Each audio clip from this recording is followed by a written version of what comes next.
everyone, this video tutorial is for the Georgina Convertible Tote by DEJA Designs. This convertible tote has many different ways you can wear it, lots of different features, so let's discuss some of them. First, when you look at the front of the bag, you will see there is this front slip pocket which closes with a magnetic snap. Fits a phone nice and perfectly inside. Of course, you wouldn't leave the string dangling out. Magnetic snaps back together. This is perfect, as you notice, for a panel. It's great if you have any panels, nice and featured on the front. On the back of the bag, there is a zipper pocket, which has a zipper overlay on top. When you look at the top of the bag down inside, you will see there is a recessed zipper, so keeps all your belongings safe inside. Inside the bag, there is another zipper pocket on the one side here, again with another zipper overlay. On the other side, we have a slip pocket. I don't know if you can see that. There you go. You can see it. A slip pocket which is divided into two, so nice big slip pockets. And then the bottom of the bag, a very roomy bag, and depending on the materials you use, you can make this a slouchier bag like I did. I used Decoville Light, so that gives it a little bit of slouch, but also helps it hold its structure if I want a little bit more structured of a bag. You can use fusible fleece, you can use foam. Again, it really depends what type of bag you're going for. Also, it depends on your machine. You know what your machine can handle, so use the materials and interfacings that your machine can handle. The base of the bag features some purse feet. These are optional. You don't have to add them. I did add some stitching to the bottom of my bag just because I like how it looks. And then you have all the straps. So there are many straps, many different ways. So I'm going to take all the straps off and show you the few different ways you can wear this bag. It's really neat, really unique bag. I really like it. So without the straps, that's what it looks like. So you can use one strap and clip it to your O-rings. So both O-rings on both the front and the back of the bag. So just like this. So clip it to both those O-rings and then it'll be held together. Kind of gives it a little bit more security too if you're somewhere you're not really sure of and you want to have a little bit more security, because this helps hold the bag closed. It'll be a little bit harder to get into your zipper, but you can do it still, and then you just have the one strap. Or unclip it and just clip it to one strap. And then clip the other strap to the back.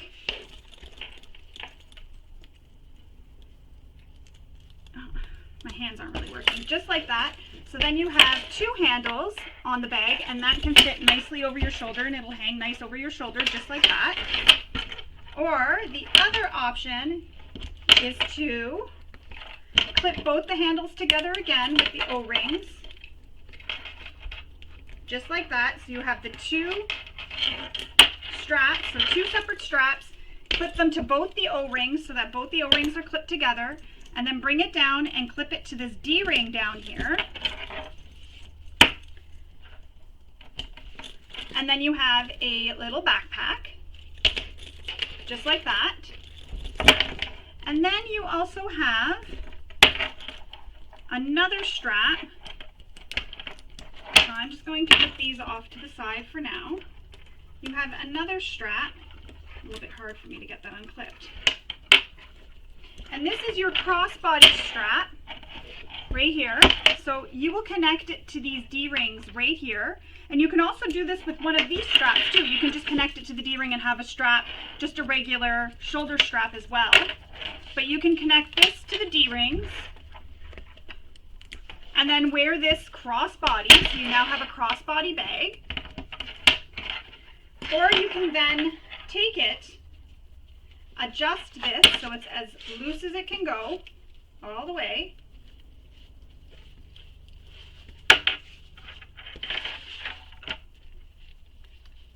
Just like that. Then we're going to clip it to the bottom here, so to one of your D-rings at the bottom.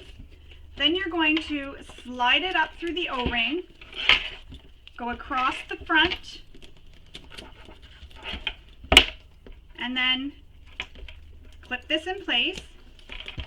You have a backpack again that's connected to both of those rings in the front, or pull it up through and you have another shoulder bag again, or you can wear it even crossbody. So you have a couple of different options. You can even just sling this over your shoulder like this with the two straps, just like that. Really depends on what you're looking for. The nice thing is you can just tuck this away into the bottom of the bag. Whatever straps you're not using, just tuck them away into the bottom of your bag and put them in there for when you want to use, you know, if you want a crossbody bag. And people, when you're walking around, will think that you have one bag and then all of a sudden you're wearing it another way, and they're going to be shocked and be like, oh, a different bag. It's a very attractive bag. It's really neat. I love that there's all the different options to wear it. I'm not normally a crossbody bag wearer. However, when I'm sitting in my wheelchair or even when I'm on my scooter, sometimes I like to keep my basket on my scooter free for items that I'm shopping and picking up. So I like to have my basket free, so I tend to put my bag on my lap. And if I just have a shoulder strap, then I'm kind of holding it on my shoulder and hanging onto it. When I have a crossbody strap, I'll clip it on and then I'll just put it crossbody and put it on my lap, and that way there I'm not worried about my bag falling off my lap or anything. So I like having that option while I don't wear it crossbody, because of the way I walk. When I do walk, it kind of bounces off my body. I don't really like it.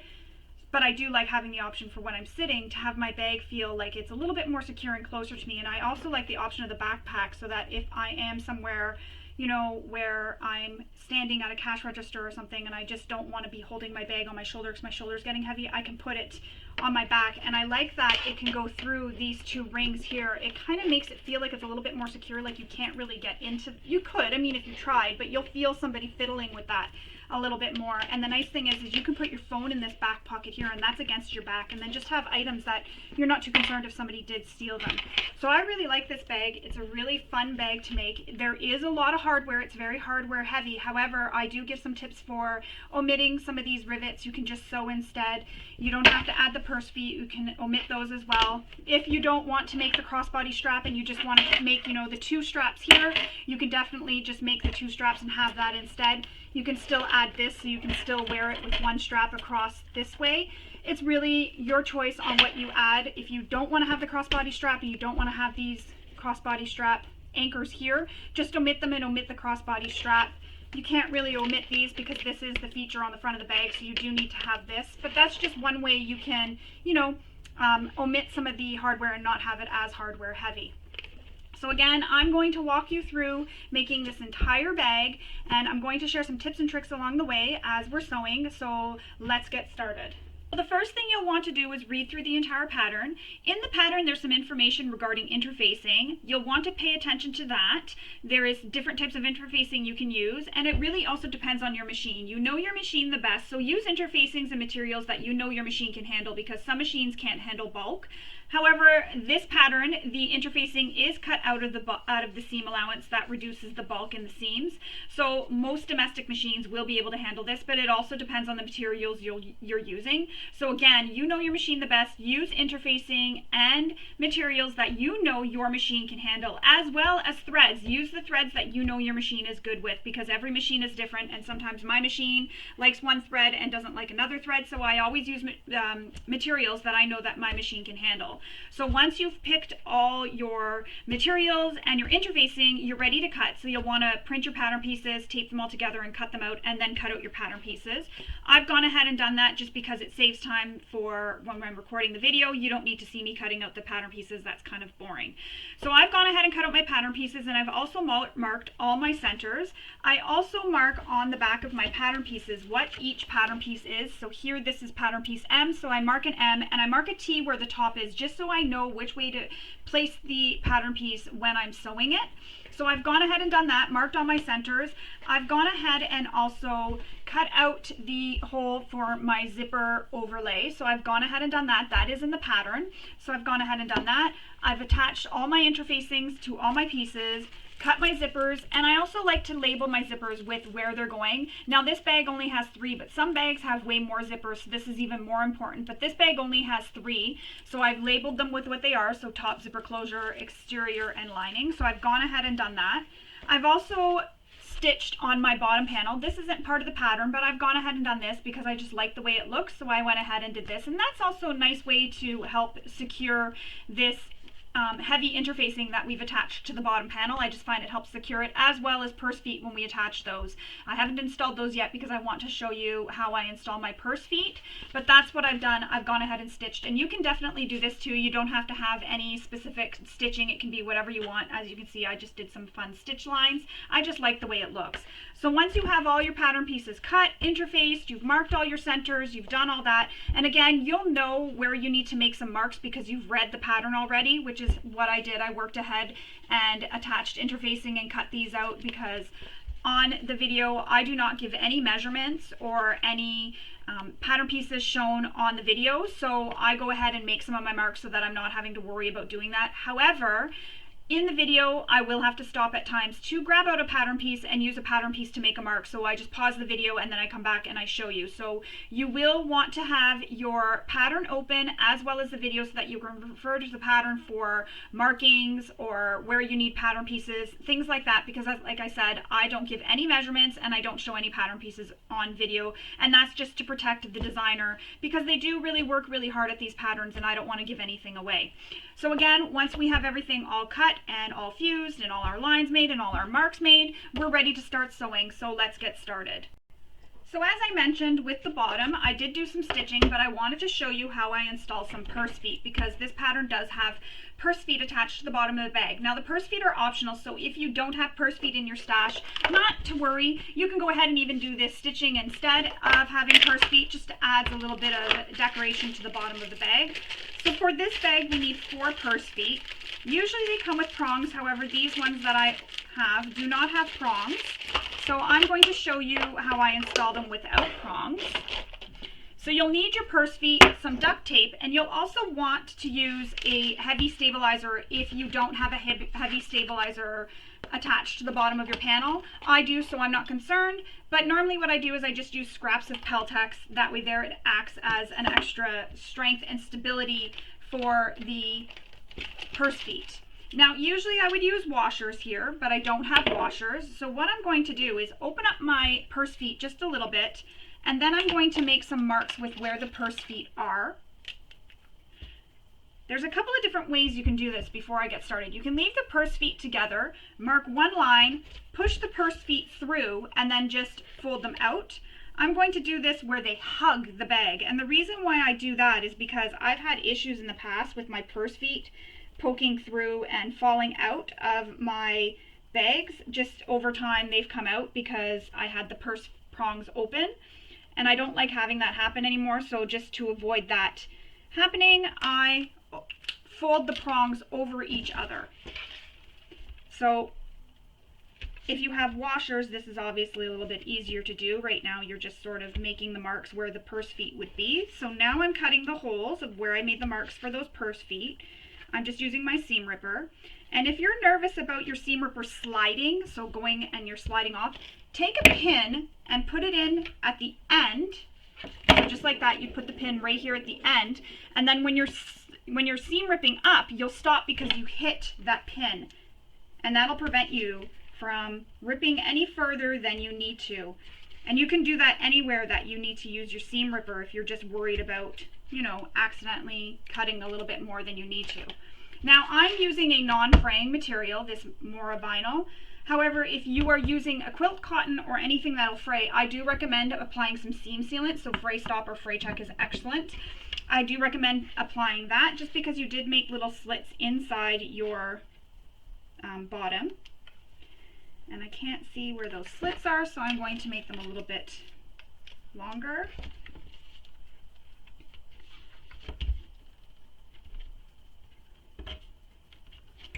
And I might have to do that for all of them.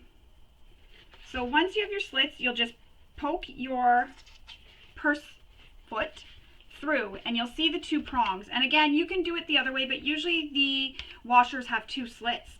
Then what I usually do, if I'm not using a lot of heavy interfacing on the bottom, is apply my piece of Peltex, then my washer, then I just take my prongs and I fold them over and I just push them down on my table just to help flatten them out, just like that. So they'll look like that.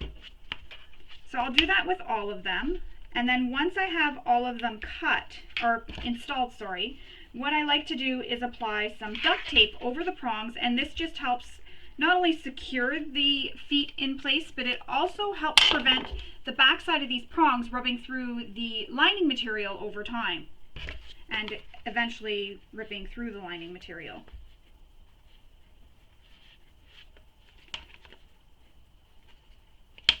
This one doesn't want to cooperate.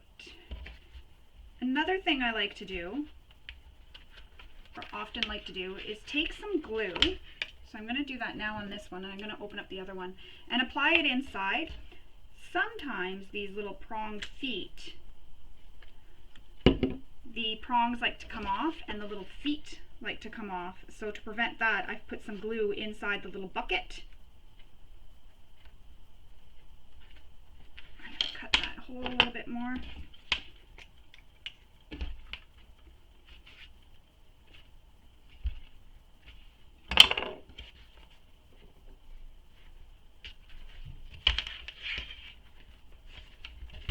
So I'm going to open this one back up, pull it out, and I'm going to put that glue inside, and that just helps keep the prongs in place and keep everything glued together. Just some extra security. I'm all about the extra security.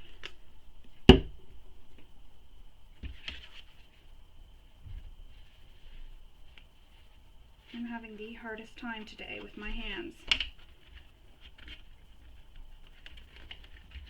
I'm going to apologize in advance. My hands are very sore, so it's making it very hard for me to do things today. We are having some rain, and that always affects my hands. If at any point in the video you don't want to watch a specific part, go ahead and fast forward or speed up the video. I promise I'm not going to be insulted. I understand everybody likes to learn at different paces. Some people just want to see certain parts of the video. So go ahead and fast forward where you think you want to get to or don't want to see. I try to share information in the middle of these parts where I'm just working, share some tips and tricks just to make it, I guess, not so boring.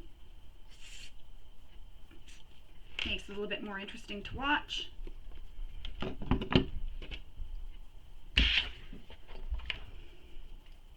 So again, normally there would be washers. These purse feet that I have did not come with washers. So I'm not using washers. So I've made my marks, I cut them, put the purse feet through. If I wasn't using 2 layers of heavy interfacing, I would apply a piece of scrap of Peltex behind the washer and then close my purse feet. And when I close them, I put them this way.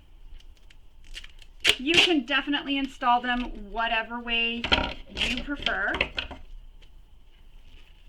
If you prefer to have them folded over one way, go ahead and do that. If you prefer this way, there's really no right or wrong way. It's all personal preference. If you don't have duct tape, I've used masking tape here before. You can also fuse a piece of interfacing over it, so some woven interfacing or some fusible fleece over this, or even take another piece of Decovil Light if you have Decovil Light or Decor Bond, anything like that, and fuse it over, and that'll just help prevent the purse feet from wearing through over time. So once you have that all done, that's how it looks on the wrong side, that's how it looks on the pretty side. So then we are done with our bottom. We're going to move on to doing our straps and connectors. So for the straps and connectors, I mentioned that I had already gone ahead, and I'm just trying to find mine. I had already gone ahead, mentioned this in the beginning, that I had already gone ahead and made my marks and attached my interfacing. The instructions are in the pattern for how you're going to attach these pieces of interfacing, so it's some Decovil Light that I've attached. The instructions are in the pattern for how to do this, so you'll want to refer to the pattern for where to attach that and how to fuse them and everything else, so you'll want to refer to that. Once you have your interfacing all attached, we're then going to take some double-sided tape and we're going to put it down the center of these connectors.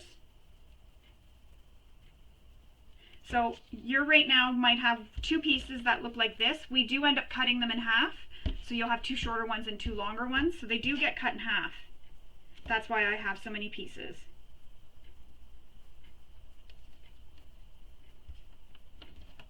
So we're using some double-sided tape here. If you have used a quilt cotton or any other material like a canvas that can be pressed, go ahead and press this with your iron rather than taping it.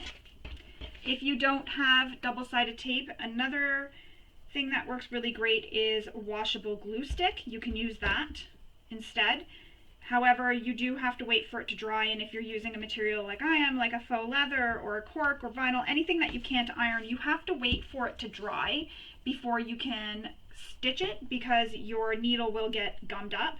If you're using something that can be pressed, you can go ahead and press it with your iron, and that'll help dry it, and then you don't have to wait so long.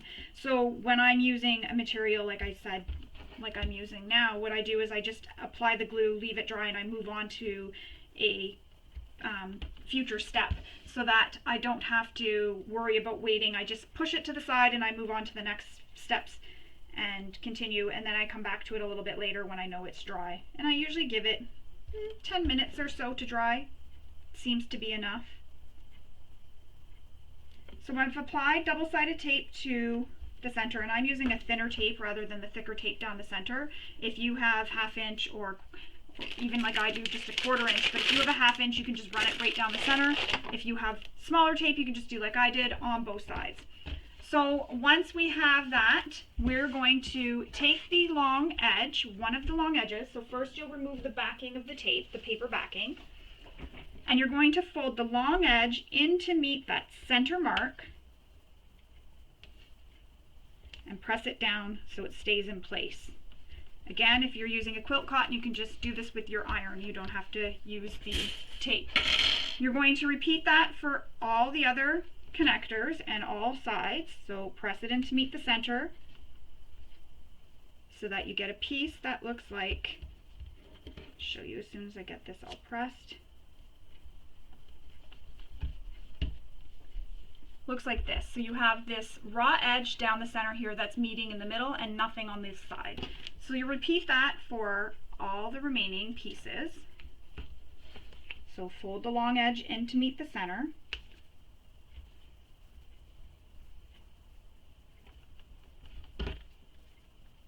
And if you're worried that your tape isn't going to hold, you can always apply some clips just like that. Just like that. That'll help hold it. Makes it extra secure.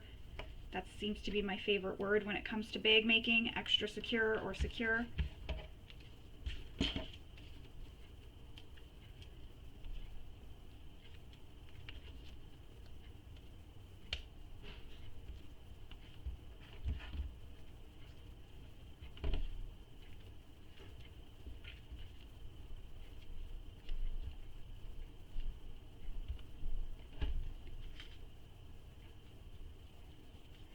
Now, when I'm folding for a strap, I don't make it meet right in the middle or touch. I don't make the middles touch when I'm making a strap, and that just helps reduce the bulk because we fold it in 4.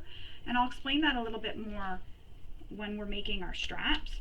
But for this one, I fold it right in and make sure those centers are touching. So where this edge is here, oops, where this edge is here, I make this other edge touch that edge.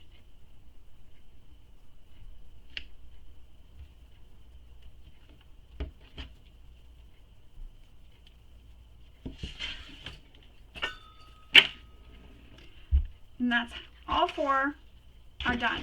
Now we need to top stitch each of these. And you'll want to refer to the pattern for the top stitching, the instructions for top stitching. So we're going to use the seam allowance that she gives in the pattern for top stitching all 4 of these.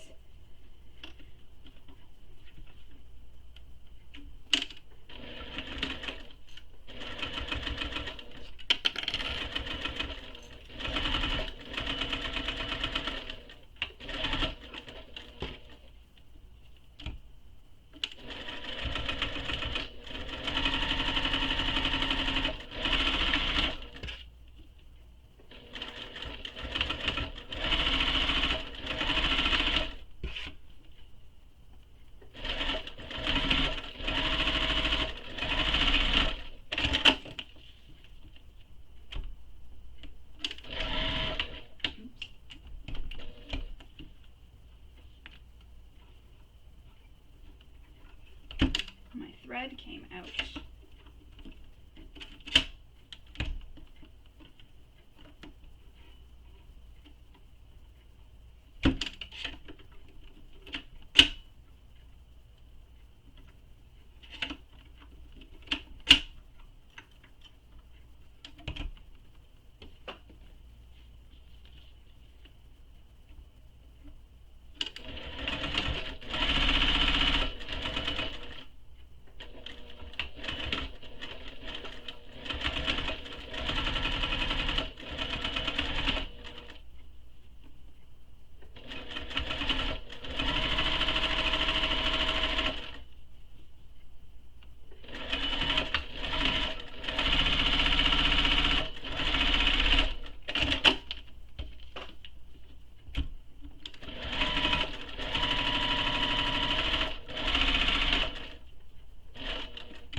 trimming all my threads.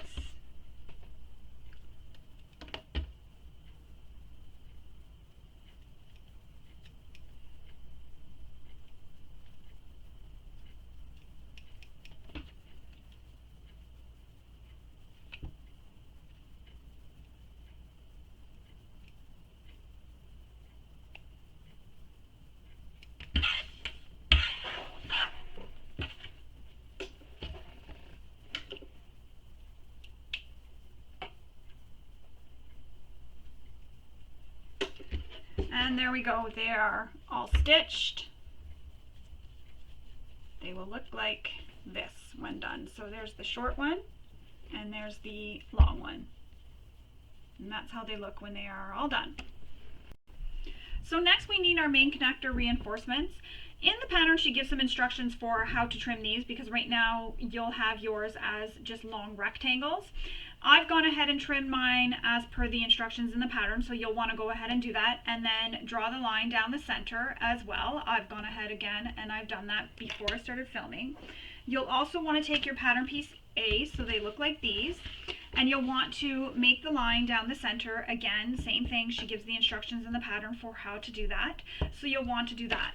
Once you have that all done, we are going to attach these connector reinforcement pieces to the wrong side of the main panel A.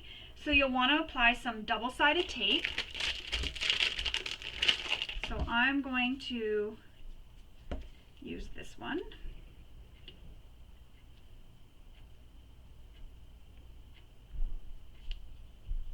So when you apply the double-sided tape, you just want to apply it the length of this connector or reinforcement connector. So I'm just going to make a little mark where it ends on my pattern piece, and you just want to go the length. So just like that. I'm just going to do that, and that'll show me where to stop putting the double-sided tape. And I'm putting it right down the center, and I'm going to do that on all of these pieces. Oops, I didn't mean to throw that like that. I'm going to do it on all of these pieces again. Use this connector reinforcement piece and just make a little line that tells me where it's got to stop.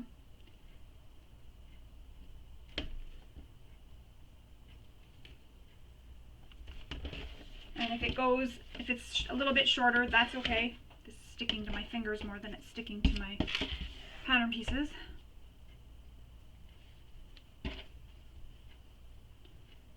You don't have to be as exact as I am using the little reinforcement piece, but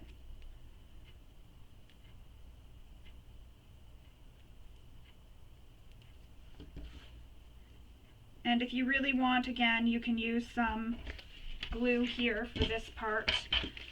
As I was mentioning earlier, you can use some washable glue, just the old glue sticks, to help glue this down. Double-sided tape can get costly. I order mine, or my husband does actually, orders it off Amazon. It's nice. We have Amazon Prime, so we get it the next day. But a washable glue stick, because like I said, this does get costly, so you can use a washable glue stick. You can get those at the dollar store, Walmart, wherever you get washable glue sticks. It's found in the school section or office supply section, depending on where it is in that store. So I've removed the backing, the paper backing, and now I'm going to place this reinforcement piece right down the center, just like that. So lining up my center marks, and I'm going to do that on all of them. There is another step that we can do, but I'm just applying these all now so we can keep going. I just like to sort of, instead of doing one at a time, doing them all at the same time. So I'm going to do this for all four.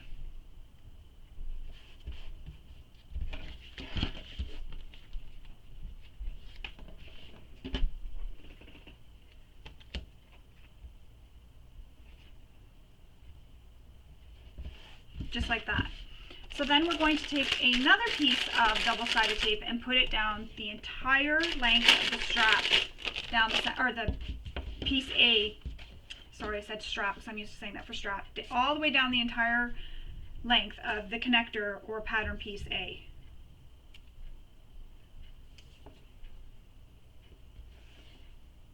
And I'm just putting it down the entire length, down the center, just like that.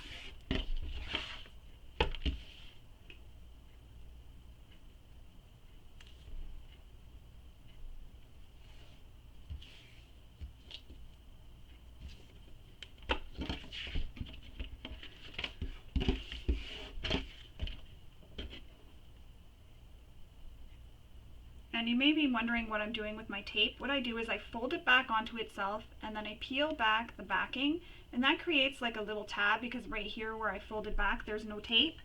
That creates a little tab, so when I go to pull this off, it's easier to pull the backing off because I have like that little tab on the end, and I'm not fighting and trying to pick at the tape to try and get it off the backing of the paper.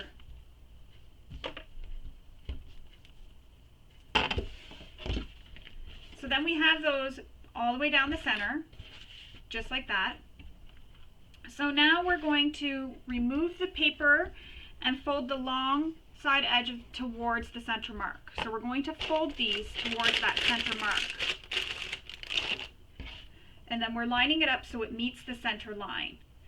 So we'll want to do that for the entire piece. So I'll show you. So remove your paper backing.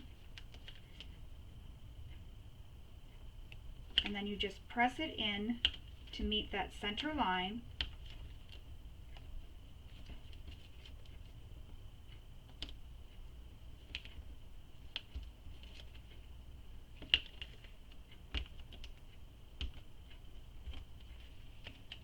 My nails are sticking to the paper, or to the tape.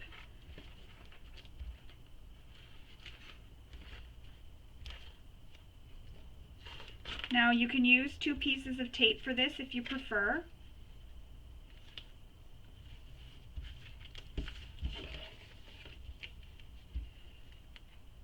So tape on both sides of that line, which I think I need to do because this isn't sticking very well, because it's not wide enough to hold. So I'm just going to run another piece of tape alongside that one.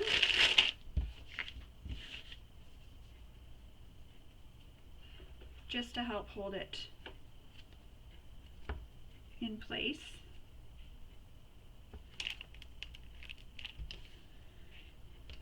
It's just not wide enough to reach far enough.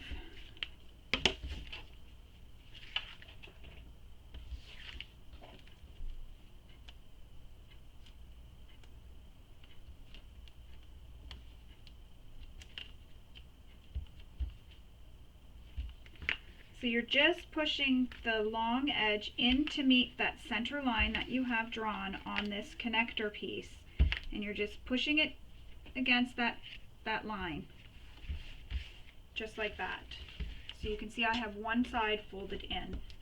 And again, if you have to do what I did and use more tape on the other side, that's okay, go ahead and do that. If I had a wider tape, I wouldn't have needed to.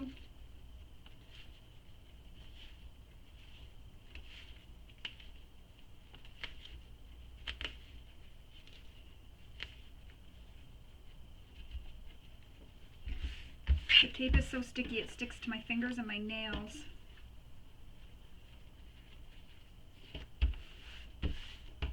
So that's how it'll look when you have it pressed into the center.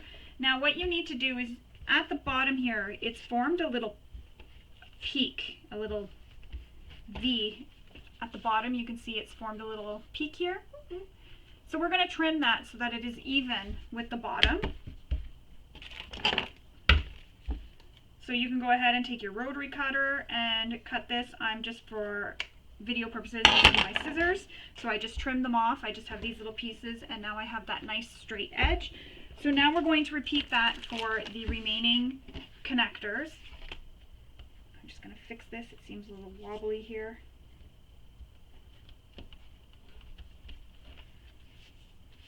So now we're going to repeat that for these remaining connectors here. So this might not be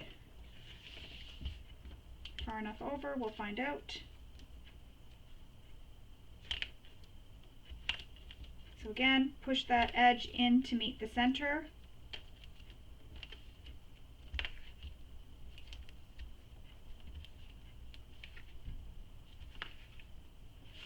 all the way down the entire length of this connector.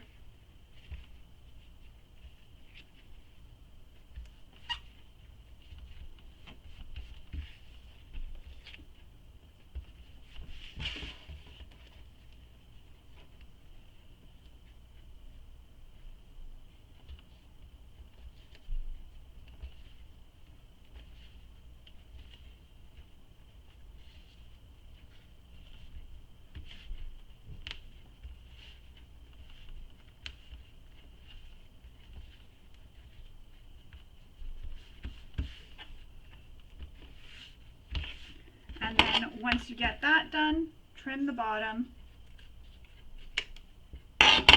Again, you can use a rotary cutter and ruler,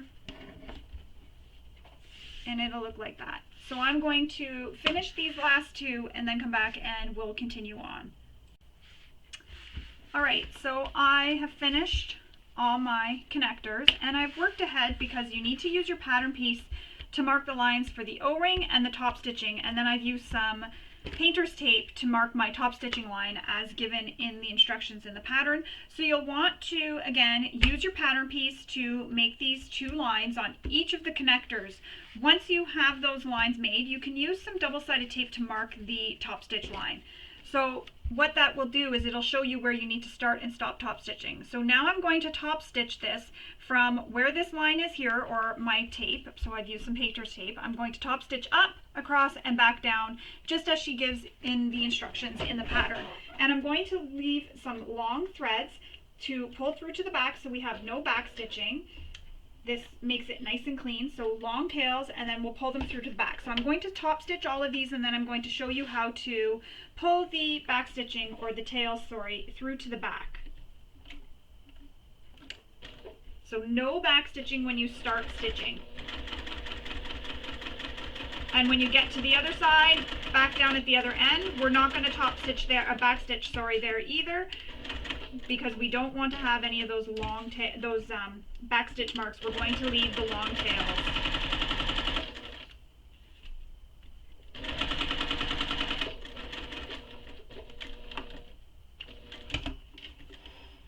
So long tails, and then the next one.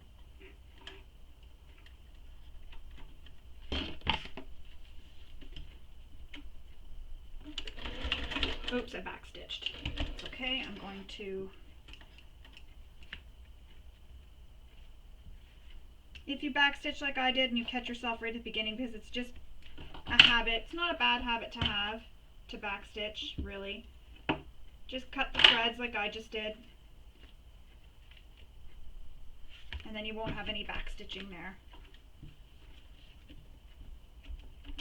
It's just such a habit that we use to back stitch all the time, anytime we start or stop at a seam. I literally say in my head, don't back stitch, don't back stitch.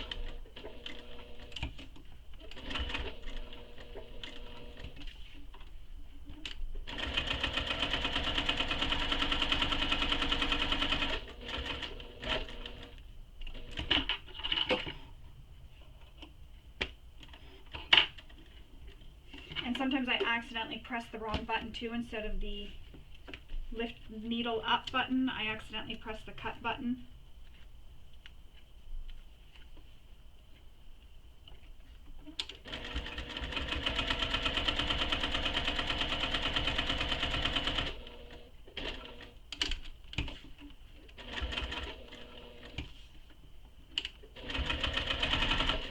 And the top stitching at the very top here doesn't have to be as nice, because you're going to be hiding that in your seams later. So the top stitching up here doesn't need to be as nice. You're hiding that in those seams later.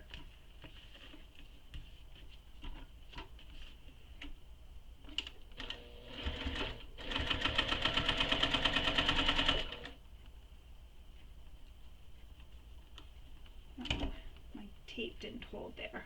There we go.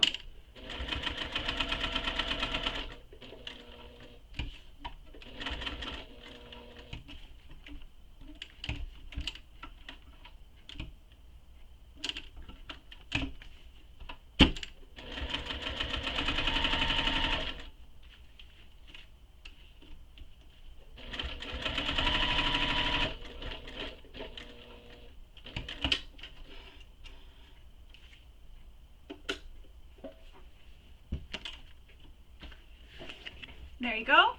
That's how they're all going to look. You've just top stitched up to where the top stitch line is. Now we're going to, if you've used tape, remove your tape and pull your threads through to the back.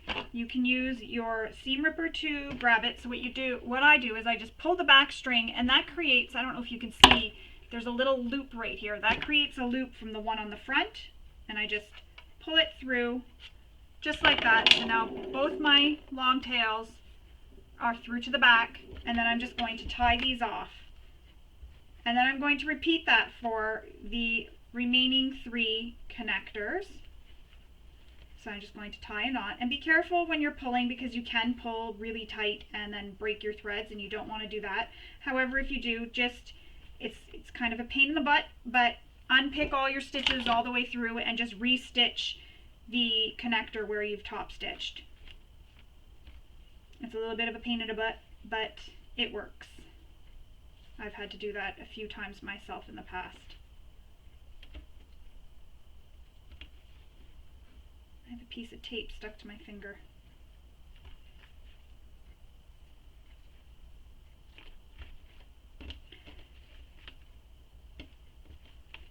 So this one's all tied. I've just tied it a couple times just to make sure. And then you just have these long tails left. So leave the long tails for now. We will deal with those later. And I'm going to tie the rest of these off and then come back, and we will finish with our connectors, and I will show you how to do that when we come back.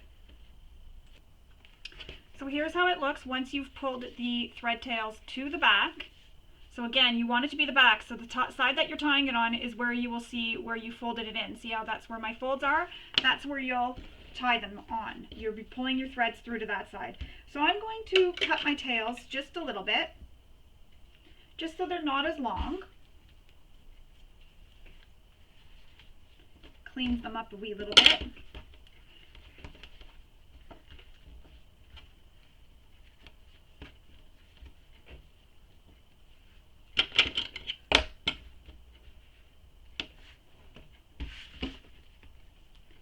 And if you're watching me throw them, I'm not just throwing these on the ground. I have a garbage right beside me there, so it's not really, I'm not making a mess. Not everything lands in the garbage, but about 80% of the stuff I throw does. There we go. So there's that. Now we're going to run some double-sided tape along the back. And we're going to start the tape where we stopped our top stitching and go all the way down.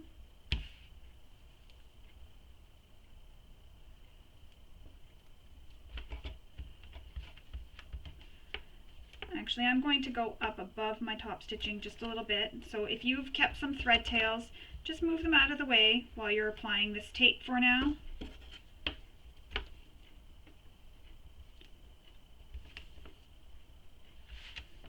And just down the center of the connector.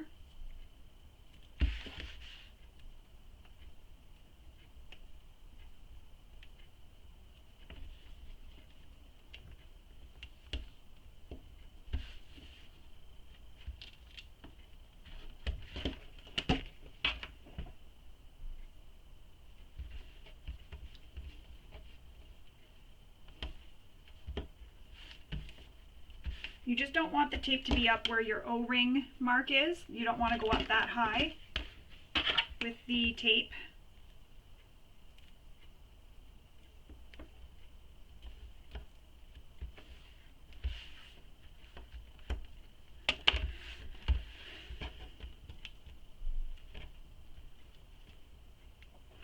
And then we're going to take our O-ring.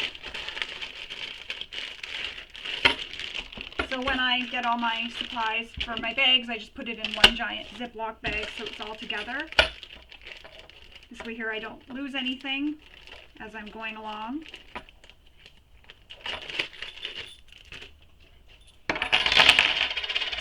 Slide the O-ring to that spot.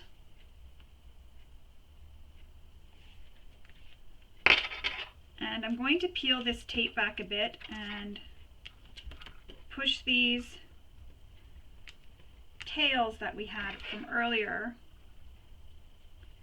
so that they touch, but they don't go out of the seam, so they don't pop out.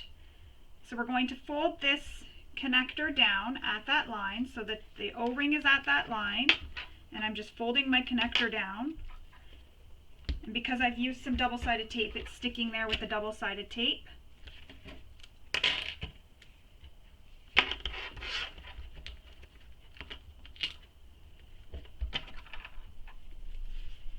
So it'll look like that.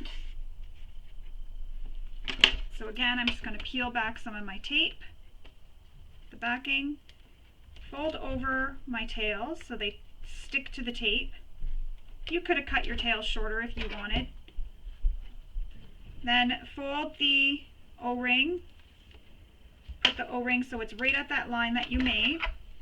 So my O-ring is right at that line, and I'm just putting the backing of the tape back up to the top, bottom of the connector here. I'm using some clips to hold it in place. Again, next one, take these little strings, or tails, sorry,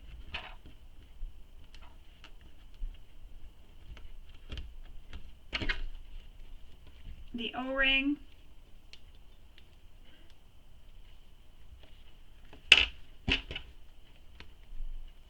clip it in place.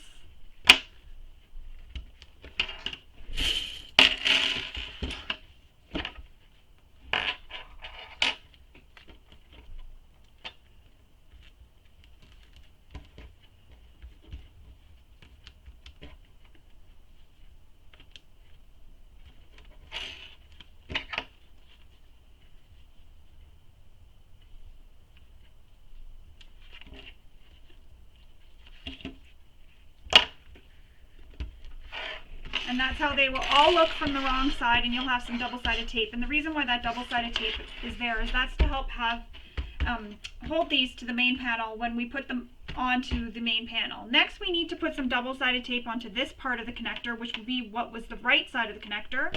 So we need to put some double-sided tape there, and she gives a measurement for how long the double-sided tape will be, so you'll want to refer to the pattern for that. So I'm just going to measure it over here with my little ruler off to the side here.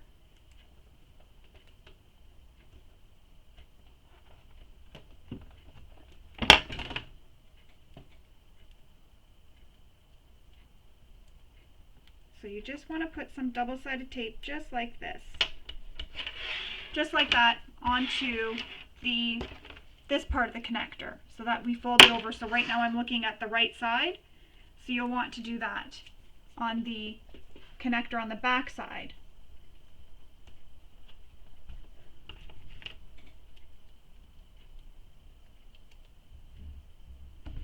And don't peel the backing off just yet. Leave the backing on.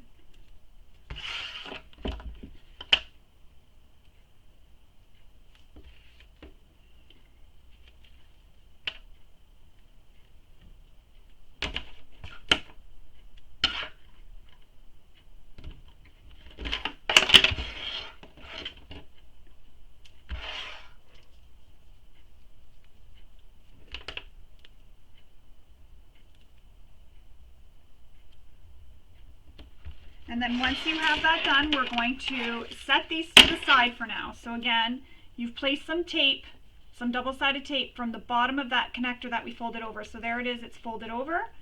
See if you can see that. So see how this part here that's folded over and it came down over our O-ring. So it looks like this on this side and that's the back side. And you just placed some tape from what was the top when we folded it down. And it's now at the bottom here. And we've just placed some double-sided tape there. And she gives a measurement in the pattern for how long that piece needs to be. So I'm going to clip these together so I don't lose any of them. And then we're going to put these off to the side and move on.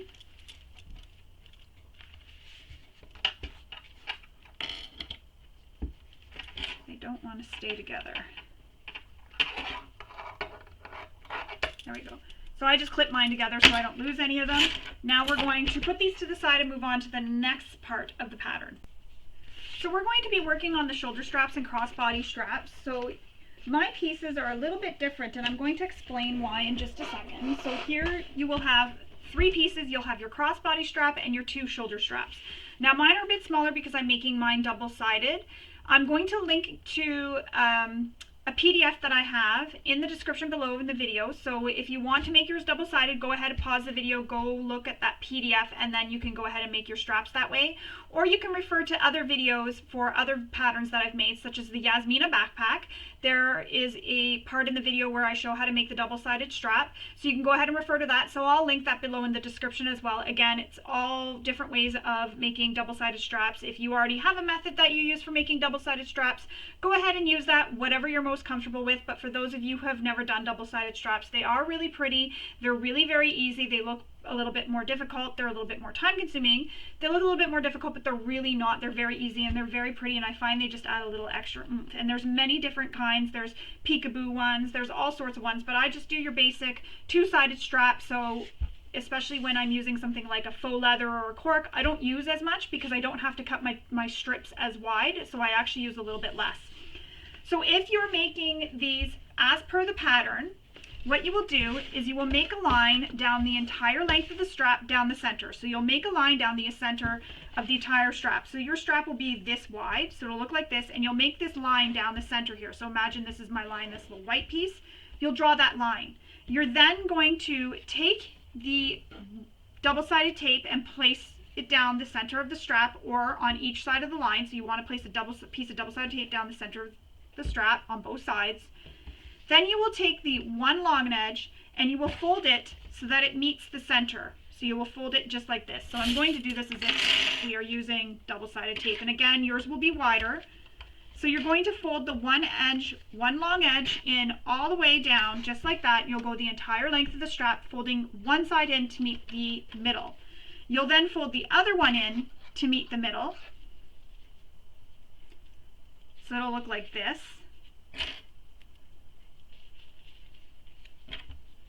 It'll look like that. So you'll have a strap now that is half the width of what you had when you started. And then once you have that folded or pressed, if you're using cotton, you can go ahead and press that with your iron, but if you're using a material like I am, you have to use the double-sided tape. You'll then fold it one more time in half, and that will enclose all your raw edges. Just like that. And it'll enclose all the raw edges, and you don't have to worry about them sticking out or anything. However, a little tip, when you're folding these long edges in to meet the center, don't fold them so that they meet directly in the center. Fold them so that there's a little bit of a gap down the center here, so that when you do fold this in the final fold, you don't end up with bulk here and it doesn't make it, so if you fold them to meet right in, you end up with a little bit of bulk here and it kind of gives it like a little bump. So when you fold it so that there's a bit of a gap in the center, so maybe, you know, a 1/16 of an inch, just really, really fine, you leave that little bit of a gap. When you fold it in half again, there's nothing there and it folds nice and neatly. So again, leave that little gap in the center and that'll just help everything fold all nice and neatly. Once you have your strap all folded, so the way I showed you, so into the center, and then fold it in half like that, it'll be all the way down like this. You'll top stitch both long edges with the seam allowance she gives in the pattern, and then you will apply your strap ends. I'm not using strap ends, so I'm going to be enclosing all my raw edges, and I do have a tutorial on my YouTube channel for how to get nice clean finish edges on your straps. Again, I'll link that below, so again, pause the video, or, you know, stop the video, look at the time at where you're at so you can remember and just jot it down, and then go watch that video, make your straps, and then come back and continue with this video. That's if you're not using the strap ends. Again, I'm choosing not to use the strap ends, so I need to finish my raw edges. And all you really can do, if you just want a quick way, is fold your raw edge under both sides, just like this, before you fold everything into the center. So you have a piece that's this wider, of course. Fold this little short edge, raw edge down, so it'll look like that. And then you'll fold everything into the center, all the way down the length of the strap, and then you'll fold it again. And you'll have no raw edges. It'll look like that. But again, I have another tip for how to get nice clean finished edges. It's a different way to finish the short edge of your strap here.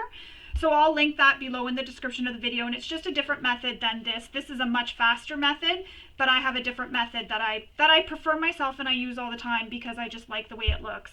So I'll link that below in the description.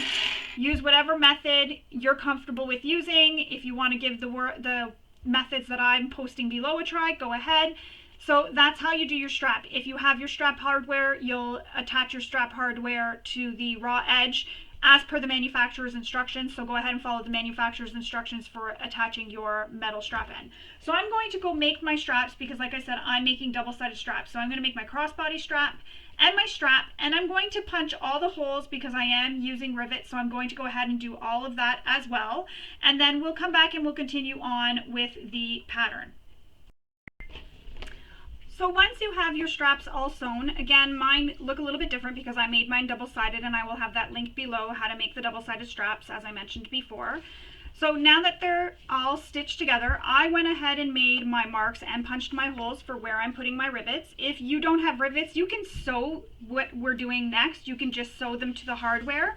You don't have to use rivets, or you can use Chicago screws if you have those as well. Then all you need is to punch a hole with your awl and then install your rivets or your Chicago screws with a screwdriver. Another thing I like to do when I punch holes in my material is apply some fray stop or fray check, any seam sealant to the holes that I made just so that they don't fray, just a little extra step.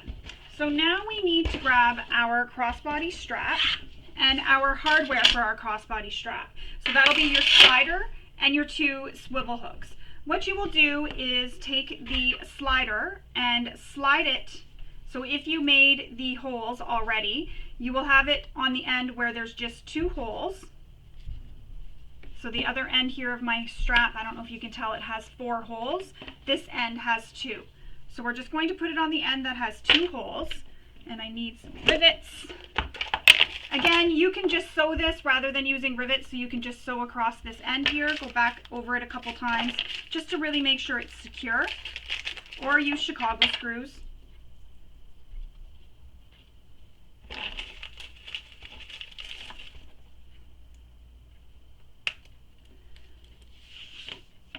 And then I'm going to press this together after. So what I would do is take my tabletop press and press that together. But I'm going to continue on showing you how I install my swivel hooks. So now with this piece, you can see on the camera that the darker piece is right side up. That's the side that I folded. So I want my swivel hook to be put onto my strap so that the swivel hook is on the same side as my faux leather. If you do that, what you do if you have the same color of strap or you've used the same material on both sides, so you folded it in 4 like she does in the pattern, just lay this down flat on your table all the way down so it's flat, this side sticking up, and then put your swivel hook on. When you slide it down towards your slider, it'll look like this. So the slider will be on the opposite side of where you folded it over. Once you have that on, slide the other loose end of your strap up over the slider like this. So you're going to have that piece that you folded over the slider originally sandwiched in between. Then you're going to take this part and slide it down. And if you have one of those sliders that has a movable bar, this is a little bit easier because you can push the bar over as you're sliding this in. And then it'll look like this. So you have that piece that we folded over and then like that. And your 2 pieces that are, so for me, I have a double-sided strap, so my contrasting fabric is what's together in here, and it's just like this. So now I want to put my swivel hook on the other end. So same thing, the swivel hook this time is on the side of the contrast material, on the side of the faux leather, and then we're putting these 2 together. So my contrast fabric is touching each other.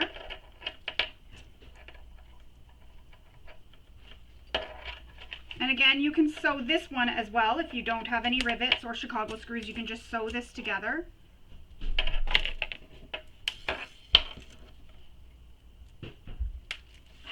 And there's my rivets attached to that.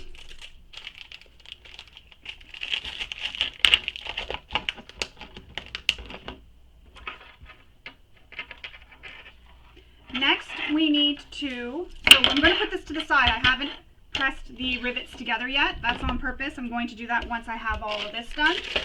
Next we need our 4 remaining swivel hooks. And I have to mix hardware because I didn't have enough rainbow swivel hooks to be able to do this all in rainbow. But it works out because my O-rings for the bag, there was only silver, so that works out, or nickel, that works out. So I'm using nickel and rainbow. So again, slide your swivel hook, keep calling them the wrong thing, slide your swivel hook onto your strap.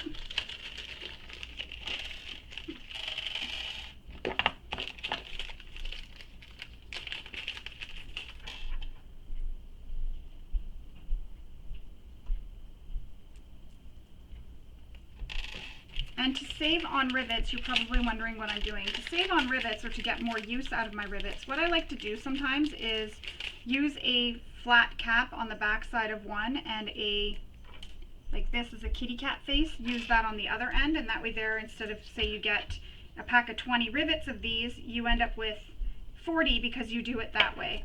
So I just like to do that. And it just kind of stretches out the rivets. And then when I use the rivet, so you have the 2 pieces of the rivet, you have the piece here, the piece with the prong, and then the piece without. So I just do the opposite. I use one with a prong and one without. Same thing, I just mix and match the rivets. And that saves on my rivets when I do this. Sometimes if I don't have enough, say, nickel rivets, but I need the nickel, I'll use some of my gunmetal instead. It really just depends on what I'm needing. Especially if it's going inside a bag where you're not going to see it, so where you're attaching straps and it's inside a bag. But just make sure if you're doing what I'm doing here and you're using little character rivets, that the rivets are on the outside, so the part that you're going to see.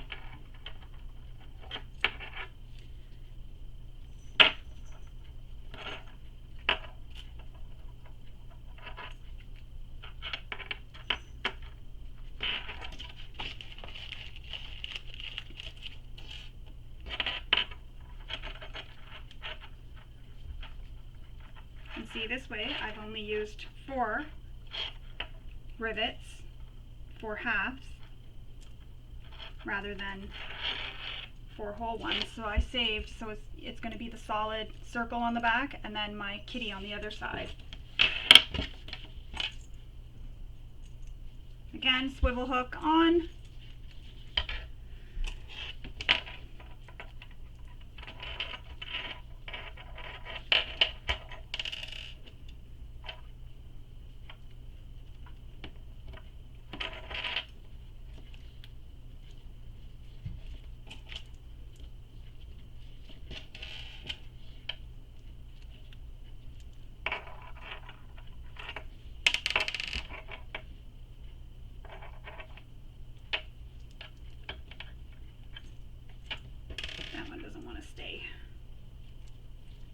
Might be better once I press it together and it'll stay on.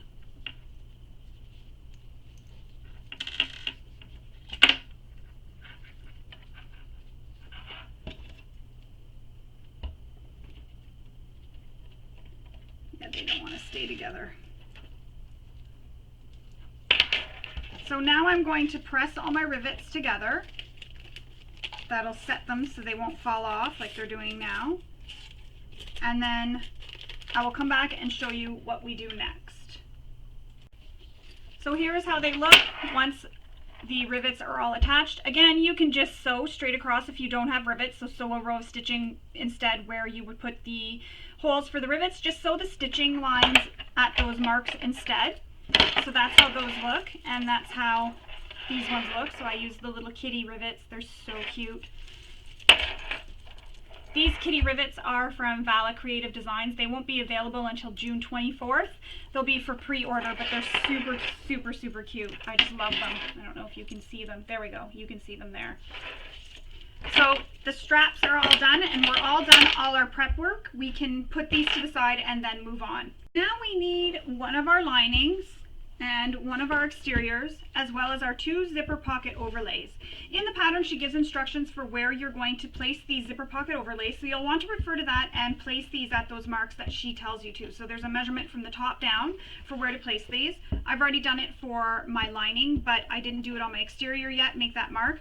So all you're going to do is measure, make that mark, place your zipper pocket overlay at that mark and centered. So I'm going to go place mine centered, and you can use some glue, so Beacon 3-in-1 glue will work, or some double-sided tape, or you could even use the washable glue stick as I mentioned before. If you use glue, just allow it to dry before you sew so that you don't gum up your needle. So I'm going to go stick these where they need to go and come back and we will sew everything in place. So here are both my zipper pocket overlays attached. Now I'm going to stitch these in place. So for the lining, I'm going to stitch all the way around, but I'm going to leave long tails and pull them through to the back so that I don't have any back stitching. On the exterior, you can do the back stitching on these sides because this will be covered later with those connectors, these pieces here that we made. So you can do the back stitching on the short edges only. So start and stop on one of the short edges on your exterior, and on your lining, you're going to leave long tails. So I'm going to start with my exterior. And I'm going to stitch this all the way around. Actually, I'll start with my lining because I already have my threads pulled. I'm going to stitch this all the way around, just on this outer edge, not the inner edge. So just along the outer edge, all 4 edges is where I'm stitching. Oops, and I backstitch. So same thing I said before, when you backstitch accidentally like that, because we are so used to backstitching, just pull the stitches out and start over.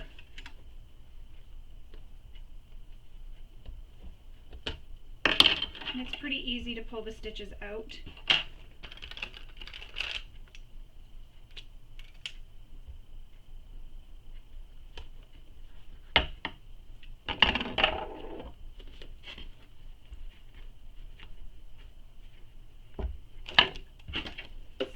Habit is to backstitch, and that's what I keep doing.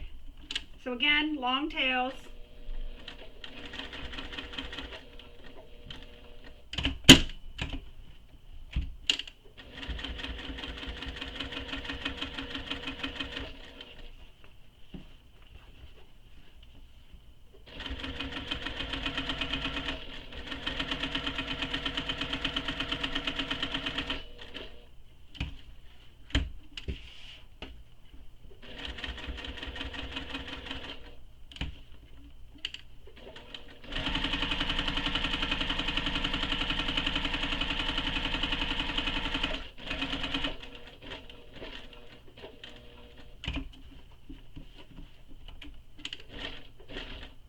Stopping right in the same hole I started in.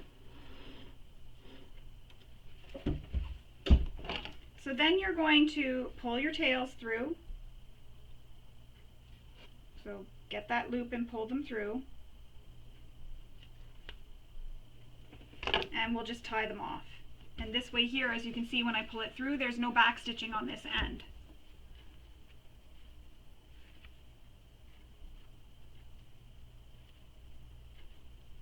This is also a handy trick for, say your bobbin runs out as you're stitching something like a strap. You can just unpick a few stitches back, pull it through, tie it off, and then you won't have any back stitching in the middle of your strap somewhere, or if you make a mistake somewhere and you need to pull out your stitches, say your stitches weren't as straight as you'd like them to be, like when you're top stitching, you can do this same method. Pull a few stitches back, tie it off on the other side, and then the side that shows, the exterior side, won't have any stitching. Or if you don't want back stitching, for example, like on the strap, if you make a mistake or run out of thread, bobbin thread, because that does happen a lot. So on the exterior we can back stitch because that will be covered up. And you may need to adjust slightly just to make sure you're keeping your accurate seam allowance. Shorter stitch length or hand crank.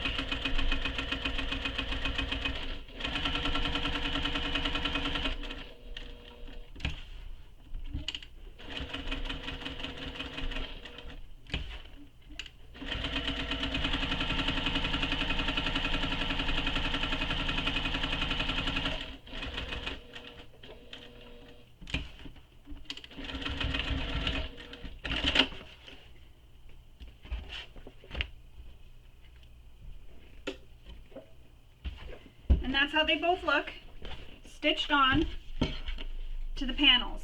Now we're going to flip these over and we're going to cut out where this zipper pocket opening is. Just the zipper pocket. You don't want to cut the zipper pocket overlay. So what I like to do is first start a hole in the center with my seam ripper. Just like that. And then I have these duckbill scissors that I use.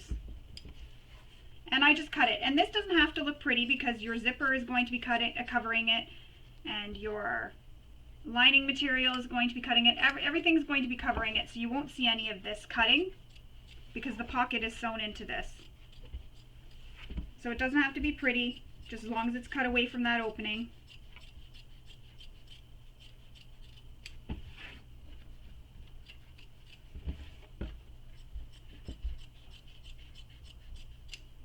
Just like that.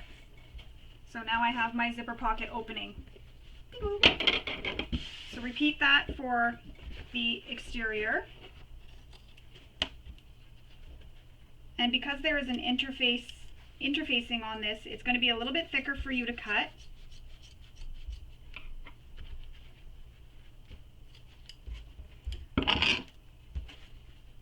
I like the duckbill scissors because it makes sure I don't touch or cut accidentally any of the material like I don't need to cut.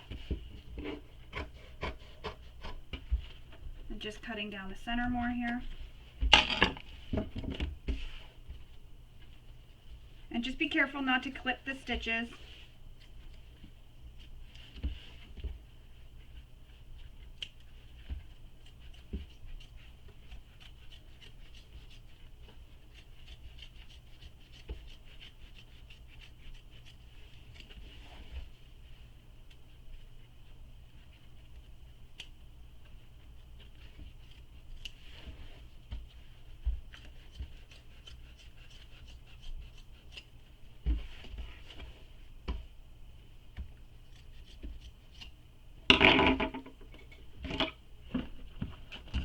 And there's my exterior all cut.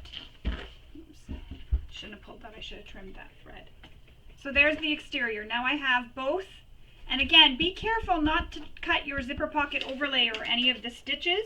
You don't want to cut into that accidentally. So just keep checking if you don't have the duckbill scissors, and even if you do have the duckbill scissors, keep checking to make sure that you don't cut those. So now we need to prepare the zipper pocket, the zipper tape for the zipper pockets. So we're going to do that. So to do that, you need to put your zipper pulls on the zippers. So here they are. I've already done mine, so I don't need to do that. But you want to put your pulls on the zipper. You want to trim them so that they're the length given in the pattern and put the pulls on them. I have a tutorial on my YouTube channel for how to put zipper pulls on a zipper tape using my little zipper helper is what I call it. It's just a fork and it's stuck on a board. But attach your zippers however you do that when you're putting them on zipper tape, unless you're using one that already has a pull attached to it. So once you're done that, you'll put this to the side and we will move on to the next thing. So for these next steps, we're going to need the lining that we just completed and our lining zipper. So we're going to place some double-sided tape. You can also use glue. Again, allow the glue to dry before you stitch it. So we're going to place some double-sided tape along the long edges of the zipper.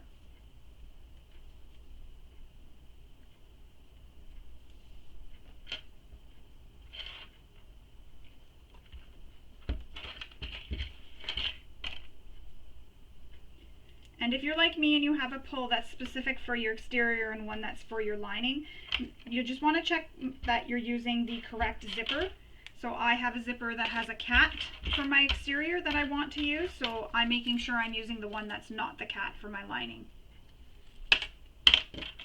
Remove the paper backing from your double-sided tape, and then we're going to center the zipper in the zipper pocket overlay hole.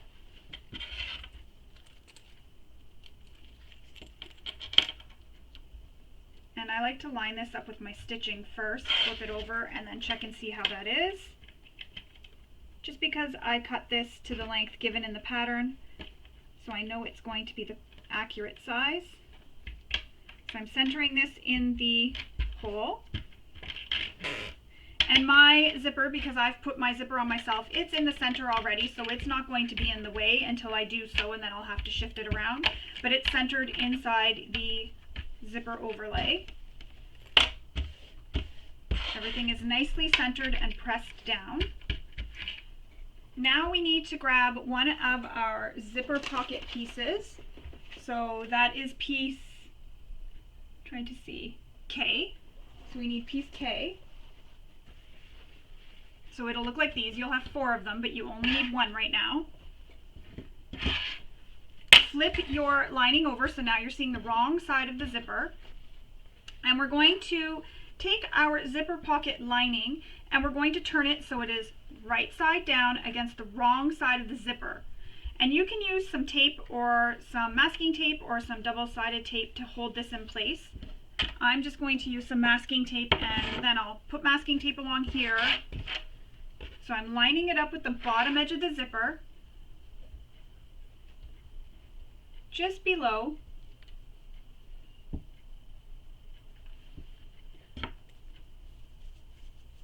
And then I'm going to put the painter's tape along that edge.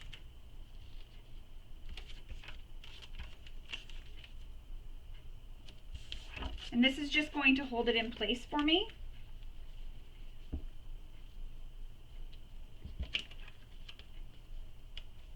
You want to go just below the zipper tape.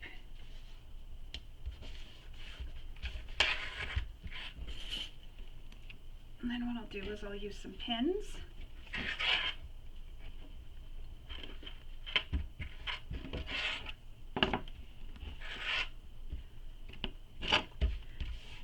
So now we're going to flip this over, and then we're going to stitch along the bottom edge, just the bottom edge. We're not stitching up or anything, just along this bottom edge. She gives a seam allowance, and she also gives a measurement for where to start and stop, and we're leaving long tails. We're not back stitching.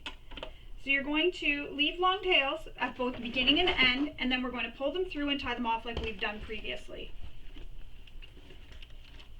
So just make sure your pocket is flat underneath.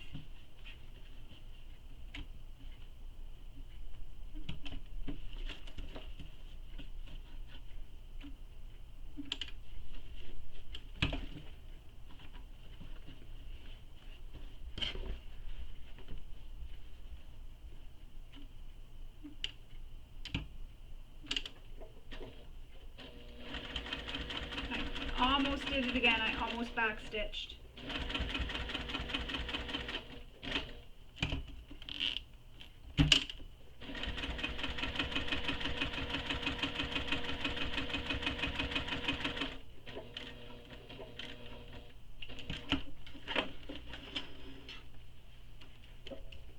And now we're going to pull those threads through to the back.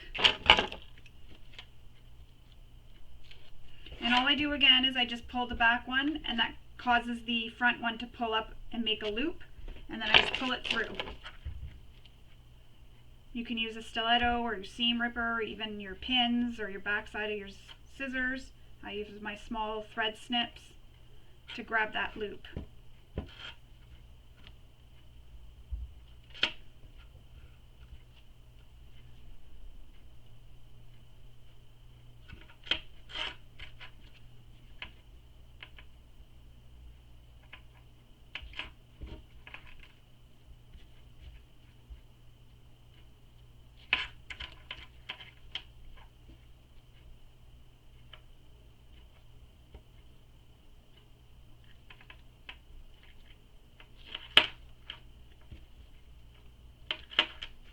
You can trim those threads if you want, or just leave them. Nobody's ever going to see them.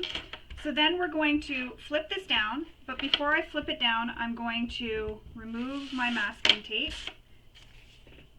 And then we're going to flip this down.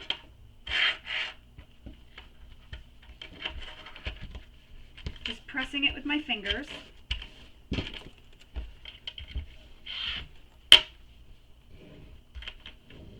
And now we have one of our pocket pieces attached. Now we need to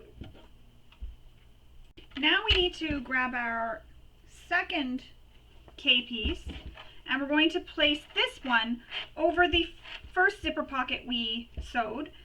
But This time we're going to put it so that it's on top of the top part of the zipper, so up here and just a little bit above. And I'm going to make sure my sides of my pocket are lined up.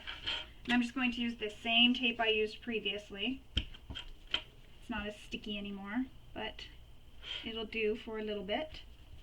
And again, just above the tape, the zipper tape.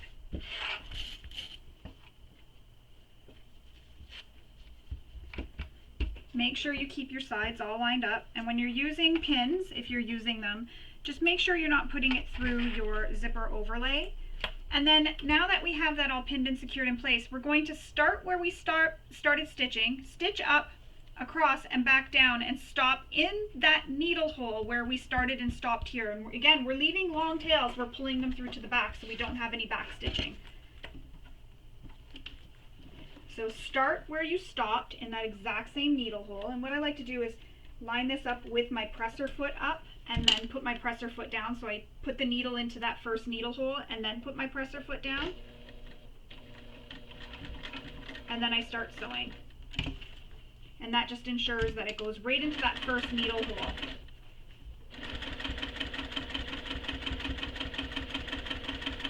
When I approach my zipper, I'm going to slide it out of the way.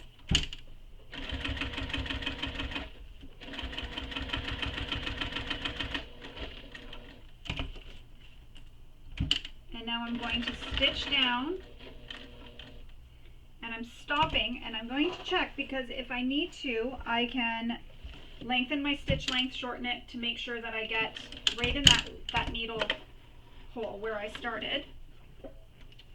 And I did.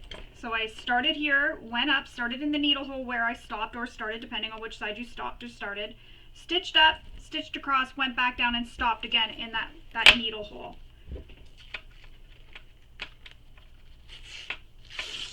Ooh, that ripped off some of my interfacing. Oh well. Alright, I'm going to remove my pins, then I'm going to pull my threads through to the other side. So from the back side, front side, pull them through to the back, and then tie them off like we did before.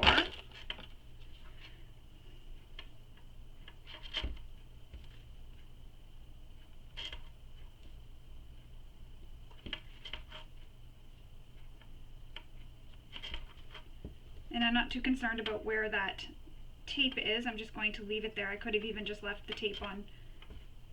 No one's going to see it once the bag is complete.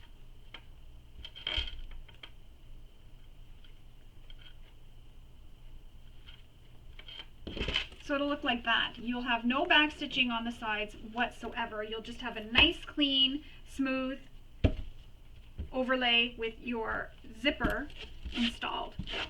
Now we need to take the bottom pieces, and we need to trim this piece that's longer. So we're going to trim that. And you can place some clips there to help hold it. I'm just going to go ahead and cut. So you just want to trim them so they're the same length. Just like that. And I'll cut my threads just in case.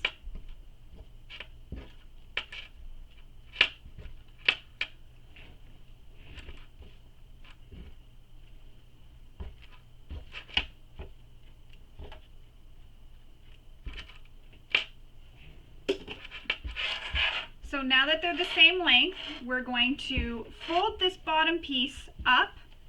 She gives a measurement in the pattern. What I like to do instead of folding it right at the line she gives is I double the measurement so that I fold this.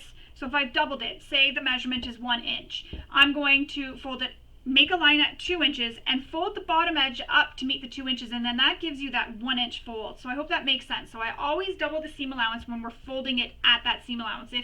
So you have to read, because if they say make a 2 inch mark and fold the bottom up to the 2 inch, then you don't need to do that. But if it's fold right at the 1 inch line, then you would do the 2 inch. Hope that makes sense. So I'm going to double my seam allowance, draw a line, and fold this up to meet that line, and that will give me the accurate seam allowance that I need here. So I'm going to go do that, and then I'll come back and I'll show you what we need to do next. So I've pressed my zipper pocket bottom. Now I'm going to pin my sides, and then I'm going to sew the sides with the seam allowance given in the pattern.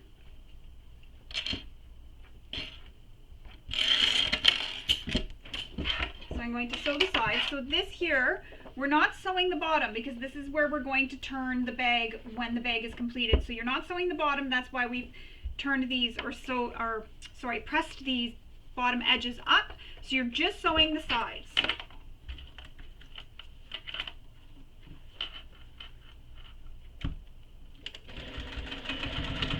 And I really like to backstitch at that start area, because that's going to be an area that is under a lot of stress when the bag is being used.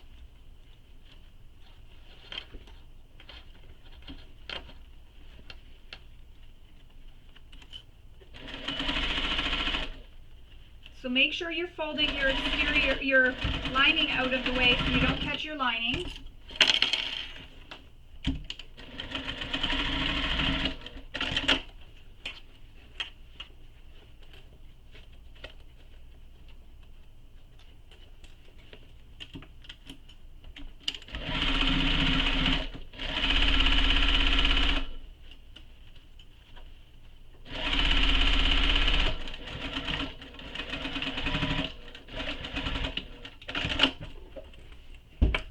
And then we trim our seam allowance.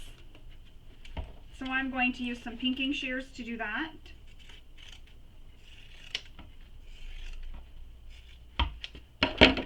Use my zipper scissors for where I'm cutting near the zipper.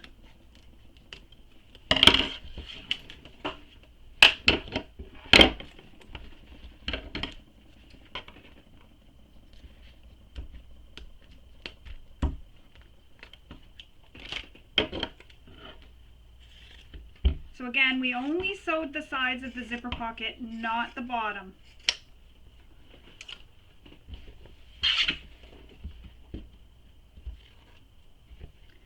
And that is how your pocket will look from the back side. And then when you flip it over, you'll have a pocket. It has a hole at this moment, but once we're done and we've turned the bag right side out, it will all be closed off. We are done with the zipper pocket. We're going to move on. Now we're going to create the slip pocket. So you need the piece M and then piece N, so the trim for the slip pocket. What you're going to do is place the slip pocket so it is wrong side facing you at this moment, and I've marked a T so I know where the top is, but you may want to figure out where is the top and where's the bottom, because you don't want to fold this in half the wrong way. We're going to bring the bottom edge up to meet the top edge, folding it in half. Pin it together, and then we're going to stitch along that raw edge. And now they are wrong sides together, not right sides together. Usually we do everything right sides together, but we're doing wrong sides together.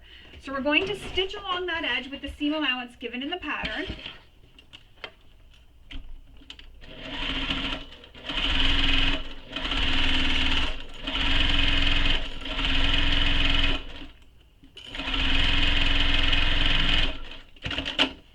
And then I'm going to take this over to my iron and press it so I get a nice crisp bottom edge here. So I'm going to go press it and we'll come back and finish this up. So now it's pressed, I'm going to take my slip pocket trim and I'm going to place some tape along the sides of the middle line. So if you haven't drawn a line down the center, draw a line down the center now, and then place some double-sided tape on each side of the line.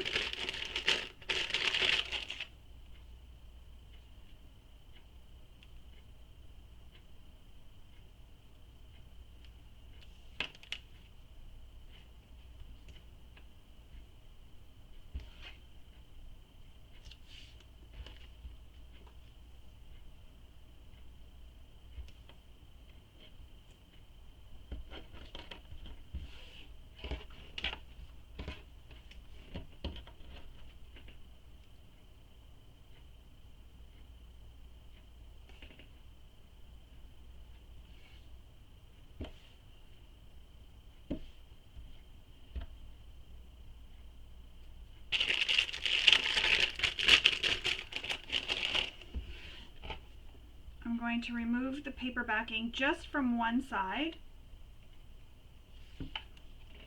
and then I'm going to line up the top raw edge, so that edge we stitched with that center line.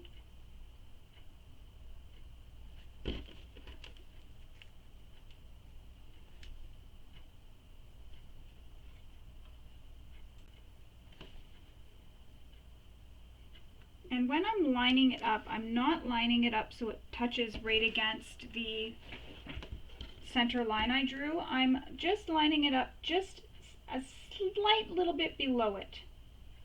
And that's just because when you fold this over, this pocket piece takes up a bit of the space, I guess you could call it. It needs the room to fold over it, so just a slight little bit below the line.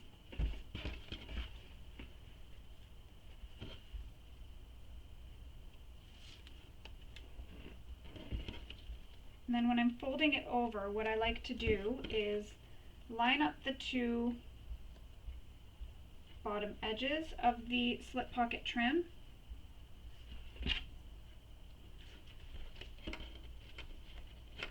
On both ends.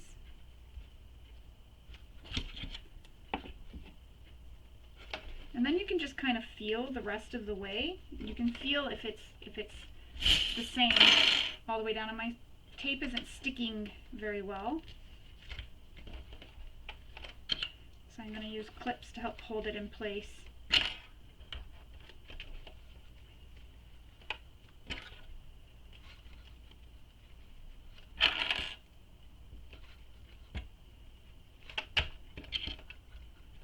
And I can feel, you can kind of feel on the other side where it ends.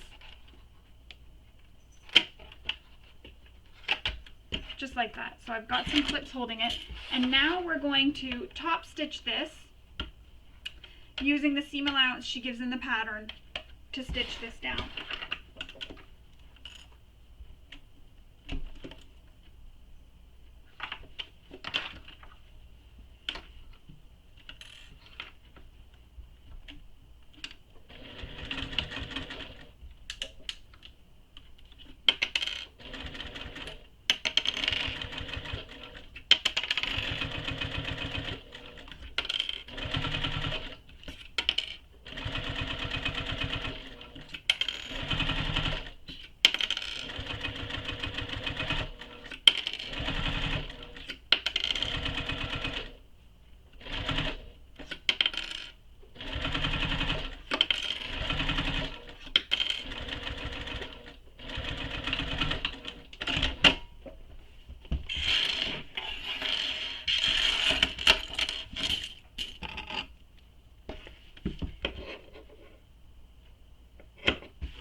And that is how that will look once you've stitched it. I'm trying to show you so you can see in the light. Now we're going to take the other lining panel piece, and I made a mark for where I was going to install the zipper overlay because I didn't know which one I would grab, so I wanted to make sure it was on both. And then we need to transfer the marks for the slip pocket from the pattern piece. So I'm going to go do that now and come back, and then we will attach this to the panel. Okay, so I've used my pattern piece to make the marks for where this is going to go. So I'm going to pin it in place now at those marks. So the trim will be at the top and the folded edge will be at the bottom. So I'm just going to pin up the side.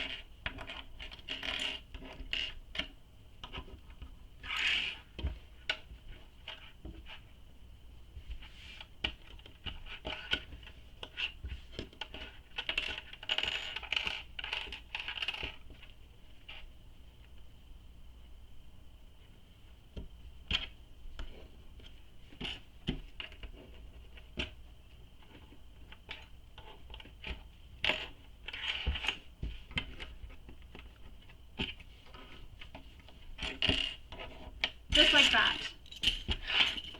And just make sure your bottom edge is straight. Don't do what I was doing, which was pinning it crooked. So now we're going to top stitch this bottom of the panel all the way across using the seam allowance she gives in the pattern.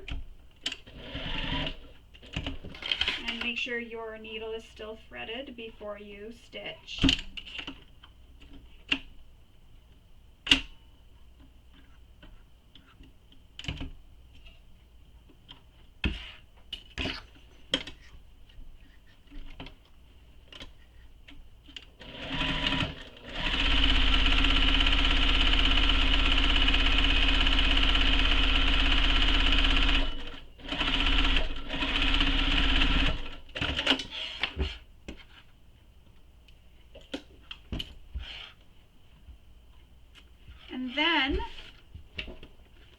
are going to divide the pocket. So we're going to draw a line down the center of the pocket so that we can have a divided pocket. So I'm going to go and use my ruler and draw a center down the pocket, and I'll come back and we will continue on.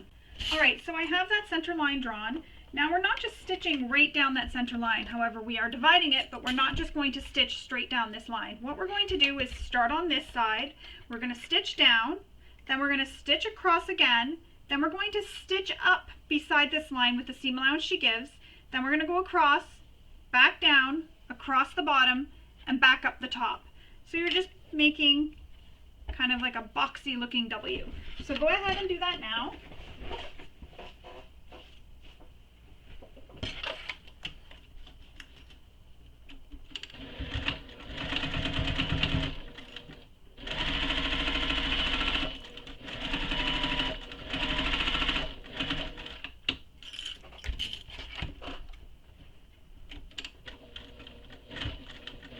And when you're stitching at the bottom here, try to stitch right in those stitches you've made previously.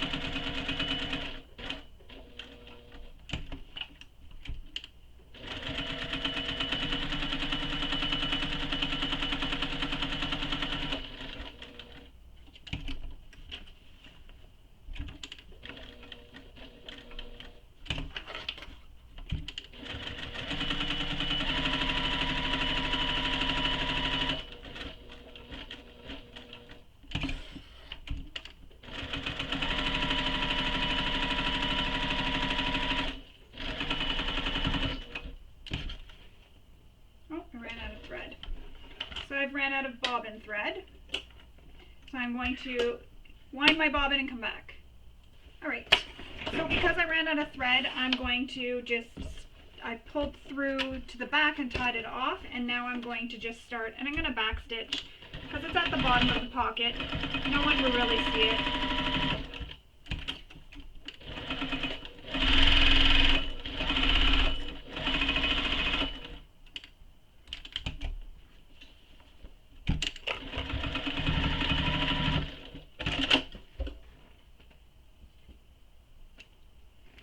There we go, and that's how that looks. Now we're going to install a rivet. If you don't have a rivet, you could just simply sew straight up this area here and back down. I'm going to install a rivet. So I'm just going to mark the center here and then go ahead and install my rivet.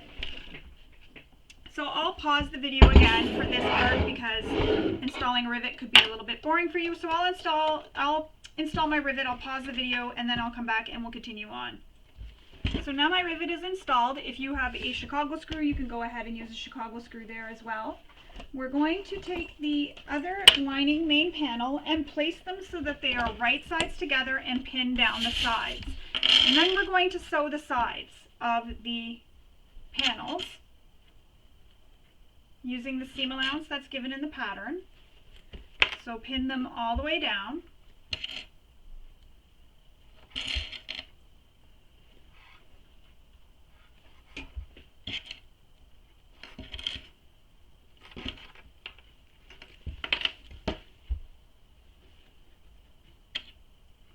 And you'll want to pay attention to the pattern because she gives instructions for where you're going to stop sewing.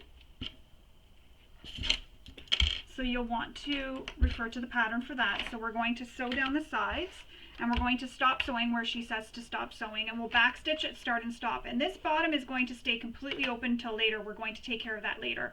So go ahead and sew down the sides with the seam allowance given in the pattern and stop where you are told to stop.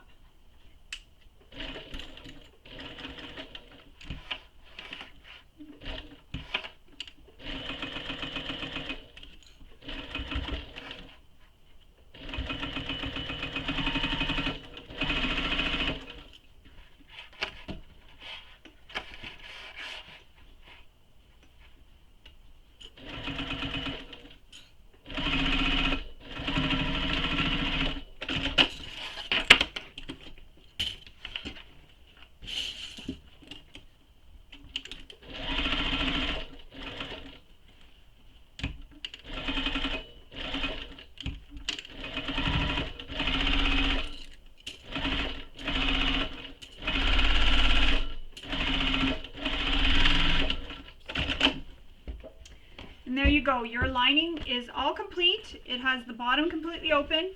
You have a slip pocket installed and a zipper pocket. We're going to put this off to the side and continue on. Alright, so for this next step, we need our front exterior slip pocket.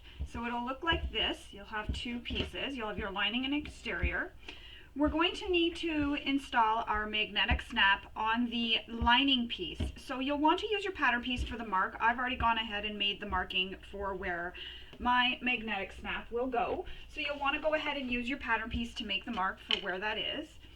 Then I'm going to use my washer and mark the back for where the prongs are going to go. And you may have a different magnetic snap. Just install it as per your manufacturer's instructions.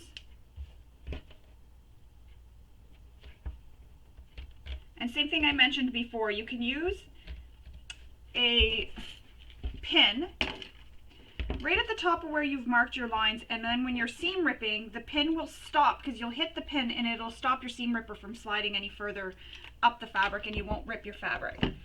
I'm going to use a little bit of fray stop where I've made my holes. And I'm also going to use a piece of Peltex behind for some extra strength and security.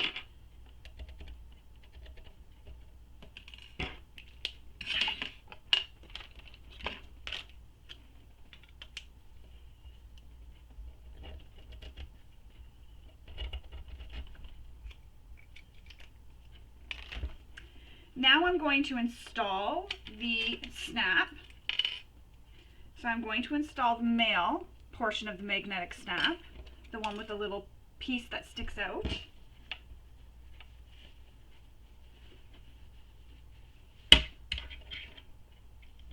And I like to use some pliers to help push my prongs in. It's harder to grab with my hands, so this really helps because I can just use it and then I can use the flat side to push it down. And I just bought my pliers at the dollar store, nothing fancy.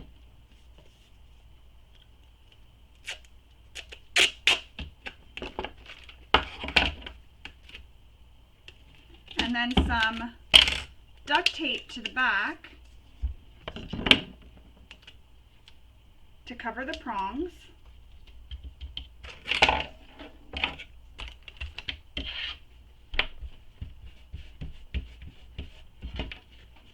Just like that, and it'll look like this on the back. You can also use interfacing on the back here.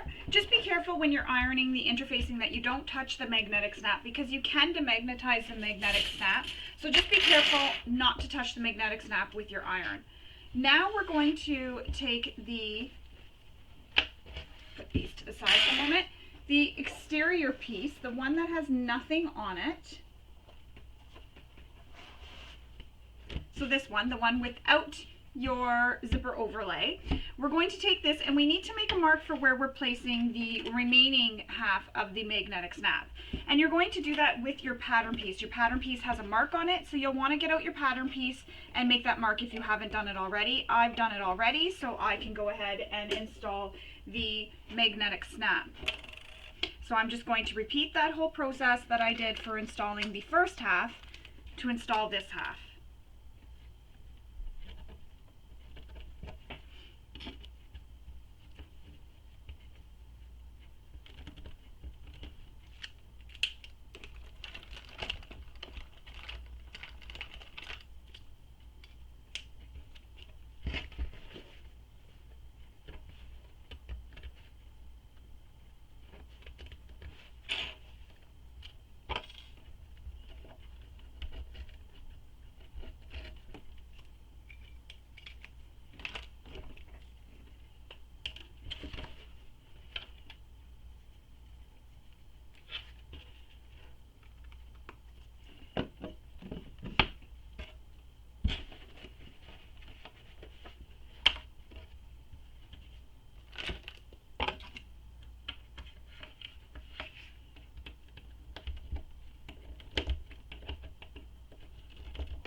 And then the last thing, the tape to cover it. And again, you can go ahead and use that interfacing. Just be careful not to touch it with the iron. The magnetic snap, that is.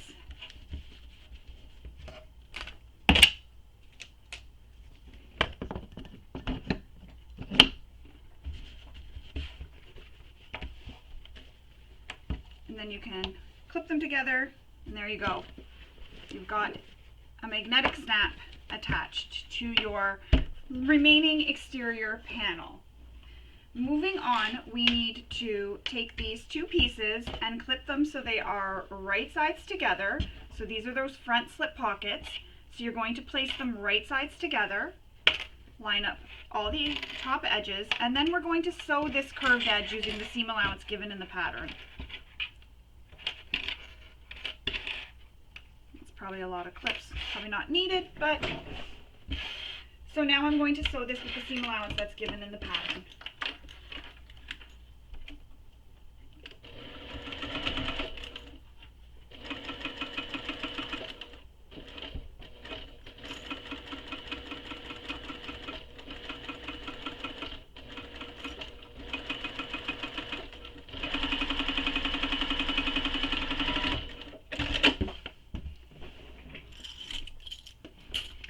Now we're going to make little snips along the top edge.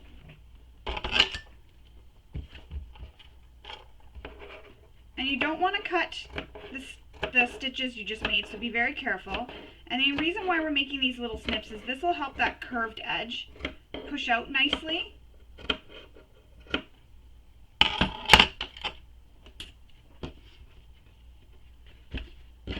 So then I'm going to take this to my iron and I'm going to press this so that this curved edge rolls out nicely. And what I like to do first is just use my turning tool and push out the edges first. Just like that. So now I'm going to go take this to my iron and I'm going to give this a press and we'll come back and we will finish our pocket. There's my pocket all pressed. Now I'm going to top stitch this top edge. And then once we're done top stitching that top edge, we're going to trim these little corners that are poking out, our little ears here, so that everything is nice and even.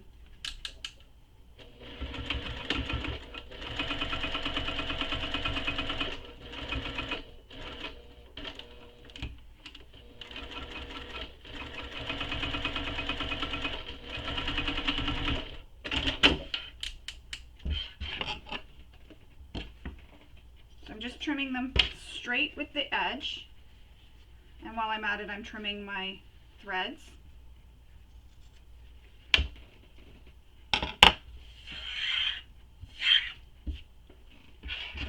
So you'll have a pocket that will look like this, lining side and your exterior. Now we're going to take this piece and flip it up. And I'm just going to pin it out of the way because we need to make a mark here from the bottom up, and then we need to trim it off, and then we need to make another line. So those instructions are in the pattern. So I'm going to go do that. I'm going to go make the line and I'm going to cut where we are instructed to cut, and then I'm going to make the second line. I'm going to go do that and come back and we will continue on with making our front pocket. Alright, so I've trimmed my pocket and I've marked the line, so you can see there's a line at the bottom here. So again, what you need to do is flip the exterior up, pin it in place so it's out of your way, then you make the measurement and you cut off the amount that you're instructed to cut off the bottom of this lining piece, and then you make a second mark. Now we need to take our exterior, the one that we installed the half of the magnetic snap to, snap our snap together, and then we're going to pin this to this panel. Now, what you're instructed to do to make sure that everything is nice and even is use a ruler across the top here to make sure this is nice and flat and nice and even. So I'm going to go take my ruler and I'm going to go do that, and I'm going to pin it in place, and then I'll come back and we'll sew this all up. So I've measured to make sure this is nice and even and it's nice and straight, and it is, and I've placed a couple of pins. If you're using material that you can't use pins, you can go ahead and use your clips, or maybe even use just a small amount of double-sided tape to help hold it down. So now we're going to flip back up this bottom part of the pocket, and I'm going to pin this up so that it stays out of the way. So we're flipping up the bottom part of the exterior pocket. and we're going to flatten this out, make it nice and flat, and I'm just going to use some pins here to help hold it in place.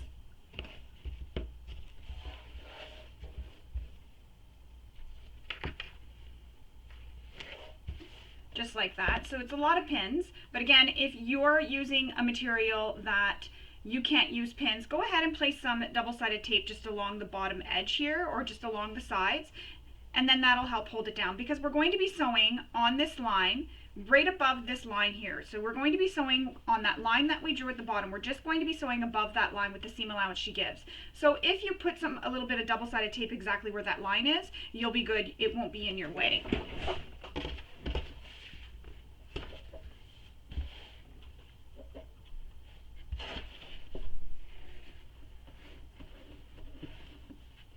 So again, follow the instructions in the pattern for where we are told to stitch.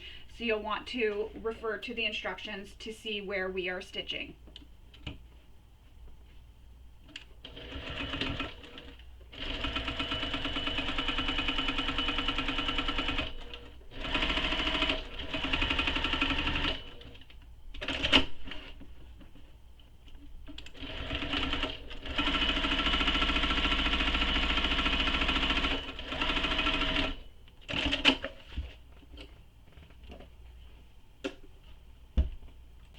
I'm going to remove these two clips that I put here and these two clips to pin that up, and I'm going to pull this back down, and I keep picking myself with my pins, and I'm just going to add my pins along the bottom now to help hold it in place.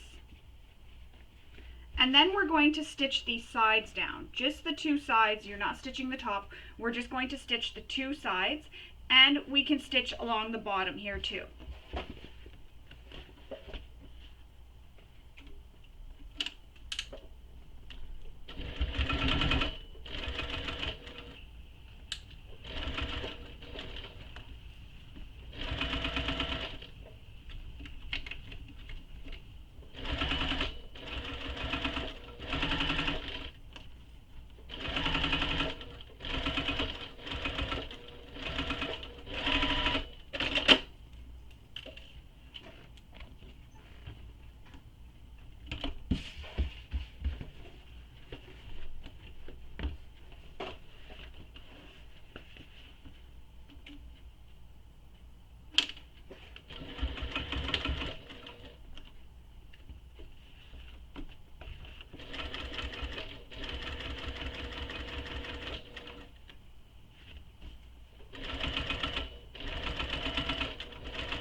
And there you go, we have our pocket installed with our magnetic snap. I'm just going to trim all my threads just so that they don't show later. Now, if you have a little name tag that you want to add or a little bag label, now is the time to do that. I don't have that, so I'm just going to move on to the next step, but there are instructions in the pattern for where to place this, so you'll want to go ahead and refer to the instructions for where to place your little bag tag. And if you don't like that, you can place it anywhere else, but just be mindful that there are going to be some connectors on this bag, so you want to remember that when you're placing your bag tag. So go ahead, if you're installing that, do that now, and then we will continue on. For these next steps, we need our backpack connectors, and you're also going to want to have your back panel handy. So for the backpack connectors, there's some marks we need to make, and then we need to punch some holes, and I've already gone ahead and done that. I've punched all my holes. I've also cut a piece of Peltex and cut the holes out of it too, because I'm going to use this behind to act as some extra strength and security, but I'm going to cut it once I get it behind so that it stays out of the seam allowance, because I don't want it in the seam allowance when I'm sewing it. So I'm going to make sure that that's not in my seam allowance after. And if I'm noticing that it is going to be in my seam allowance, I'll just cut one end off, so one side off, and just keep it right out of it completely. So I've already gone ahead and made those holes in my backpack connector. Now we need to attach them to our back panel, and she does give a measurement, and there's also a measurement mark and placement mark on your pattern piece that you can refer to when you're attaching these. So you'll want to refer to your pattern piece, use your pattern piece, place it down and make the marks. But we also need to have this hanging off the edge a specific amount that she gives. Now she also tells you to mark the top edge of one of the backpack connectors. So I've done that, and that mark is going to be facing into the bag. So you want that mark to be here. So here's the middle of your bag. Let's say the middle of the back of the bag. Those lines are pointing towards the middle of the bag. Don't have them flipped out, have them pointing towards the middle of the bag. So I'm going to go use the measurement she gives in the pattern. I'm going to place my backpack connectors on my bag. I'm going to pin it in place, and then I'll come back and we will install all our rivets and sew and do all the rest of that stuff that needs to be done to attach these. So now that we have these clipped in place, we need to sew this short edge where we made that mark. So I'm going to go sew those.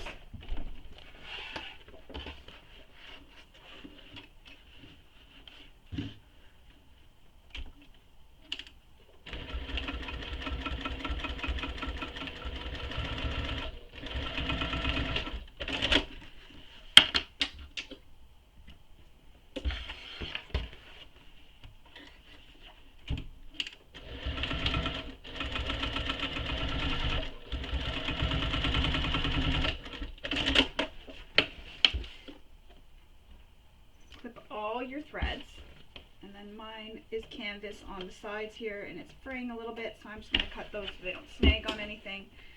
And that's how it'll look. We're going to leave these clips on. You can also use some masking tape to help hold these on. If you don't want to use your clips, you can just put some masking tape on it and that'll hold it in place. But you're going to leave the clips on the end. And if you used a material that you don't have to worry about putting pins through, so quilt cotton or anything like that, you can go ahead and put some pins in place instead. I used a vinyl or a faux leather, so I can't put any pins, so I'm just going to leave it like that. Now we're going to move on. So the next thing you need to do is take your pattern piece out, and I'm going to have to go off camera and do this, and you're going to use your pattern piece and you're going to fold it so that you can have it so that you know where we're placing our connectors. So that's the next thing that we're doing. So go ahead and get your pattern piece and place it on top, fold it up, and then you're going to place it on top of here, and you're going to make the marks for where we need to place those connectors. So I'm going to go take my pattern piece, I'm going to place my connectors here, and then come back and we will continue on. So I just wanted to come and show while I'm pinning my connector in place. I just wanted to show how it looked without the pattern piece. So this is how it's going so far. So what I've done was I laid the pattern piece down, and the edge of the pattern piece is where I'm placing the bag connector against, and then I'm pinning it in place. Now I've put some pins here because they're going to be underneath, and then after we get both put on, so imagine that this one's here now, once we get both of these pinned in place, we're going to lift this part up. So you're going to lift it up like this, and it's going to expose this piece here, and you're going to sew a little box with a little triangle or X, inside. So you're going to want to follow the instructions for this, because I am going to be off camera because my pattern piece is going to be exposed, and I don't want the pattern piece showing on camera. As I mentioned before, I don't show that on camera. So once you have these pinned in place on both sides, flip the bottom of this bag connector up to expose this piece here. So there's this little piece that we folded over, and you're going to stitch a box with an X inside that. Once you have that box with that X stitched inside, so just right here, flip it back down, and then you need to follow the instructions and come back and sew this. So I will come back for that part of the instructions. I'll come back when we're sewing the exterior, not the exterior, the top of this connector. So I will come back, but unfortunately, because the pattern piece will be showing here, I won't be able to do it. So again, you're going to get these all pinned in place, all lined up using that pattern piece, then flip this bottom piece up. Once you have it all pinned in place, you're flipping this bottom of the connector up to expose this piece we folded over when we added that ring. You're going to sew this with a box and an X in it, then we will flip this back down and clip it in place, and I will come back and we will sew. So I hope that helps that little bit and in showing how to connect that part. So I'm going to go finish that, and then I'll come back and we will top stitch our connectors to our bag. So actually I got this one sewn in place, so it's clipped and sewn right now. I wanted to come back to show you how I sew that piece underneath here. So I have my connector clipped in place. You'll still have your pattern piece. You'll want to keep your pattern piece here, but you'll still have your pattern piece on top of your piece here. Once you have this clipped to where you want it, or to where it should be, and you're happy with it, you're going to flip this bottom piece up. And I have some double-sided tape. So when I'm pulling the tape, I'm pulling it so that it comes off and stays on that part if you've applied that tape. So as you can see, there's my piece. I flipped it up. I have a pin here to help hold this in place for now. That was just because I didn't want this shifting while I was trying to show this on camera. So I'm going to pin that piece that I pushed up out of the way. Now I'm going to sew a box, sewing an X through it. And this doesn't have to be pretty because it's going to be on the back side where no one's ever going to see it because it's going to be in the bag. So you just sew a little X. And I like to back stitch. And this just helps make this a little bit more secure so that the bag straps aren't being held just by a rivet. This will secure it, make it a wee bit stronger.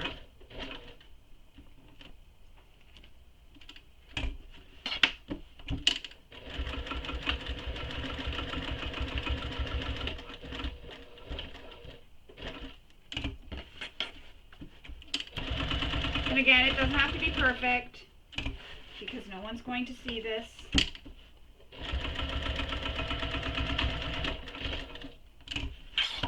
Even my stitching right now is a little bit wonky. If this was being seen, I'd be more careful.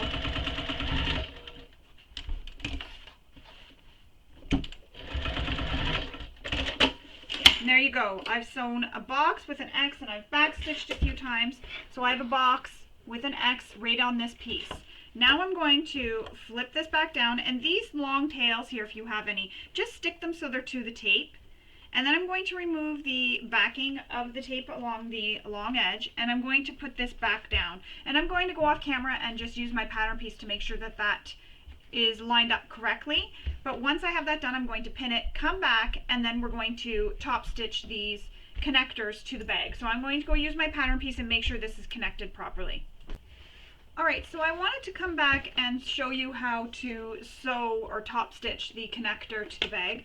So I've already gone ahead and attached them to the back of my bag. So that's what the back of the bag will look like when completed. So remember we had those raw edges here on our zipper pocket overlay. So the raw edges are now covered, and the raw edges of your connectors for your backpack are now covered. So you don't have any raw edges. And we still have this pocket we will take care of after. So there is no pocket there, don't panic. We were going to take care of that as soon as we're done with our connectors. So that's how the back looks.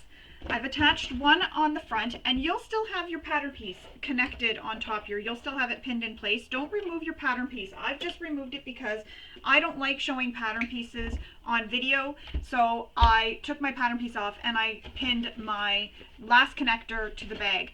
And you may be looking and thinking, I have pins. Yes, I have pins. I've pinned so that they pin through just the back side or the underside here, and it goes through to this side here. So I try not to poke it through the top. If I do get a little poke through the top, I'll just take my back end of my seam ripper, rub it out, and you can even apply some steam on the over top of your connector or over top of the vinyl or faux leather, and then just, you know, do a little circle and it'll rub it out. Or if you don't want to use steam, which you need to do a test before you use steam, but you can also heat up your ironing board, a little spot, flip this over, rub it over the spot on the ironing board, and then just gently rub over that little hole that you've made with your pin. And that is how I usually get rid of pinholes when I accidentally make any.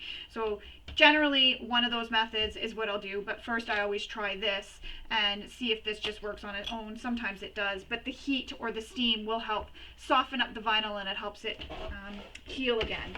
So now that we have it all pinned, and again, imagine your pattern pieces here, so your pattern piece is in the center here. So everything is lined up. We're now going to leave long tails and start in this hole here, the same hole that we ended up when we top stitched that first bit of the connector before we put our O-ring on.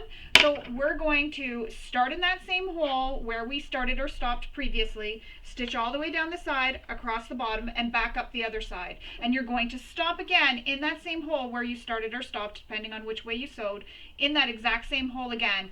And don't forget to leave long tails. Don't backstitch. You don't want any backstitching here. So I'm going to look to see where that is, and I'm going to line it up. And sometimes it's a little hard and you get a little bit off.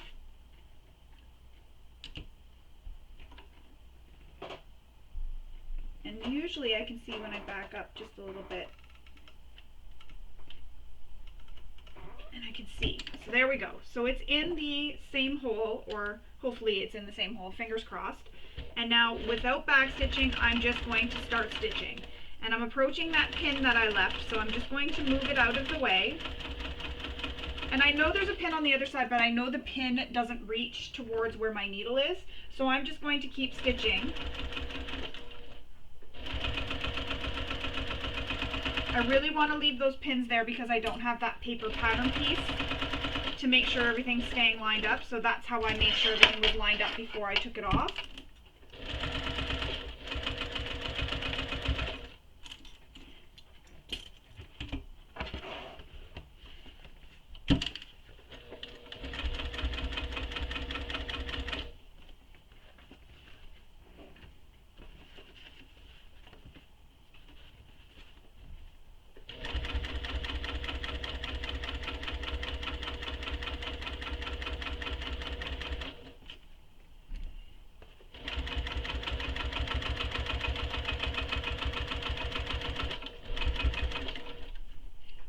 And so I'm coming back up to where I originally started or stopped. And my needle, if you're finding that your needle won't stop right in that hole, adjust your stitch length. So if you need to make that last stitch just a smidge longer or a smidge shorter, go ahead and adjust it, make it longer or shorter, whatever you need. Or if you want to take 2 shorter stitches right at the end, if you feel that it's going to be too long and it won't look as pretty, make 2 shorter stitches. So once you've stopped in that hole, lift your needle up, pull long tails, and cut them. Flip so that this is now facing you wrong side up, and just give a pull on the one that's sticking out, and that creates a loop from the exterior one poking through. And do the same thing on this side. So pull the back thread, and your exterior, or the thread that's on the exterior, will create a little loop, and you can just pull it, and then you'll have both your threads. And now you just want to knot these. And I pull tight, but I try not to pull too tight because I have broken threads before, so I just pull just tight enough that I can feel that it's tight. And I tie a few knots.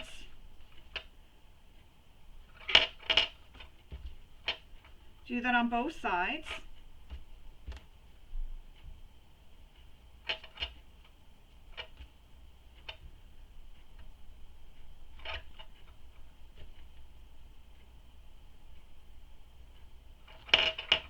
And then cut your threads. And I just cut them, I leave a little bit of tails. And if you want, you can go put some double-sided or some duct tape over your threads to hold them down, which I think I will. I'll just put some duct tape over them. It'll help hold them down and secure that in place as well.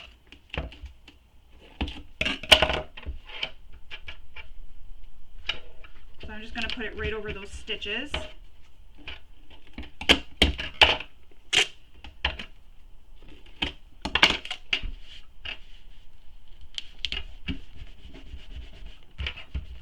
And that's just holding those threads down, securing everything. You don't have to do this. This is just an extra step.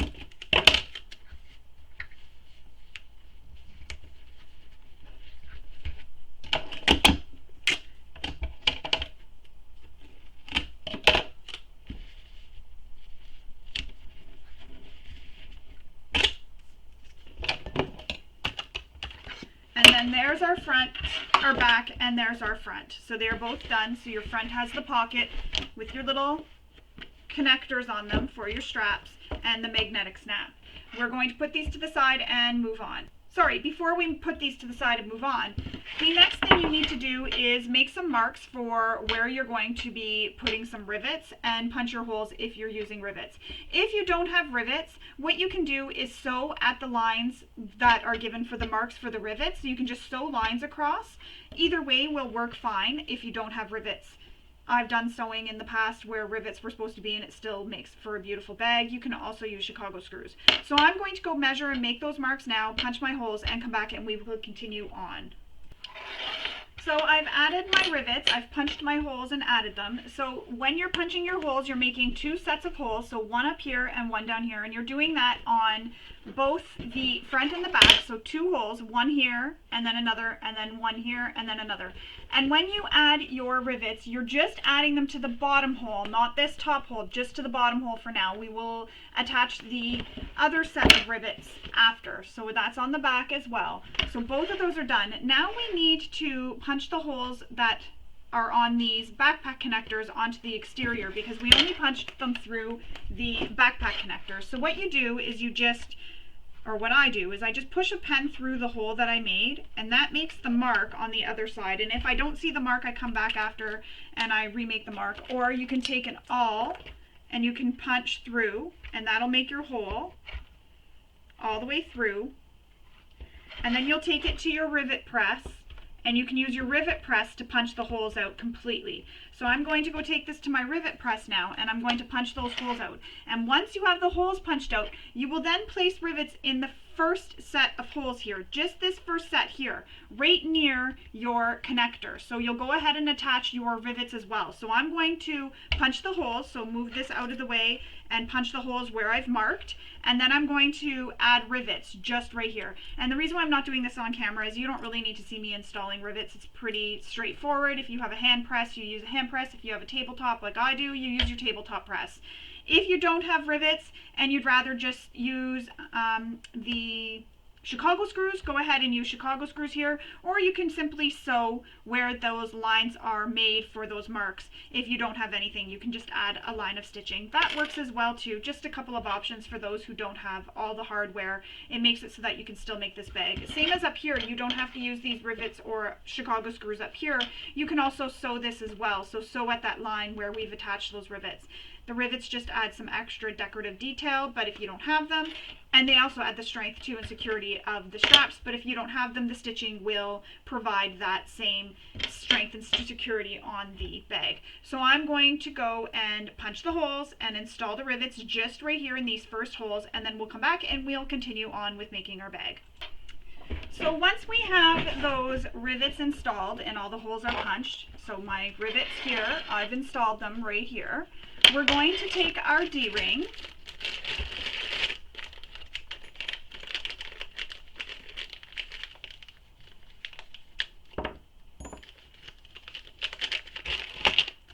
and attach them to the bag. So you're going to slide the D-ring on, and then once you have the D-ring on, you're going to place your two remaining rivets right here in these connectors. So you're going to make sure you put them through the holes.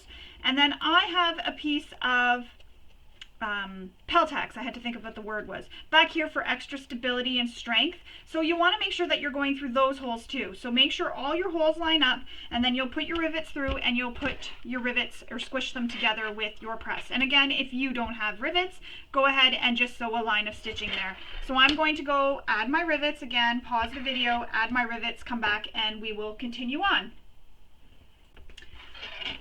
So there it is, the rivets are installed on both sides. So now this backpack connector here, where we're going to attach the backpack straps, is on.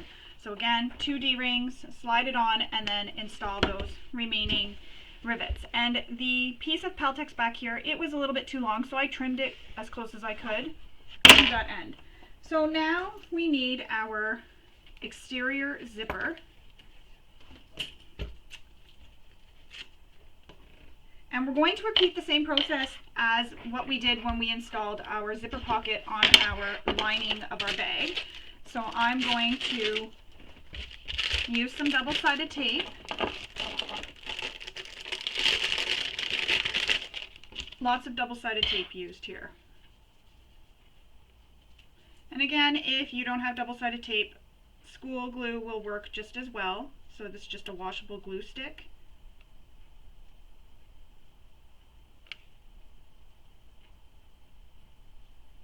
Oh, that's kind of weird. It's two pieces of tape stuck together, like they overlapped it. Weird. Just in that area, it was like a little piece overlapped. So I'm just applying some double-sided tape to the top edge of this zipper. And then I'll do the same thing I did before. Line this up in the center of that zipper facing hole.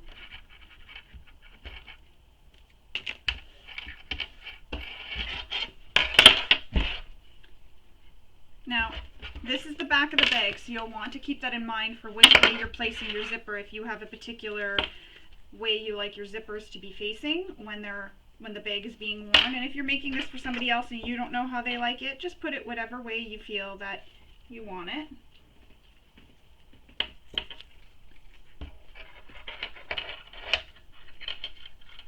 I was just pushing the zipper pull through the opening there so that it's not getting stuck to my double-sided tape.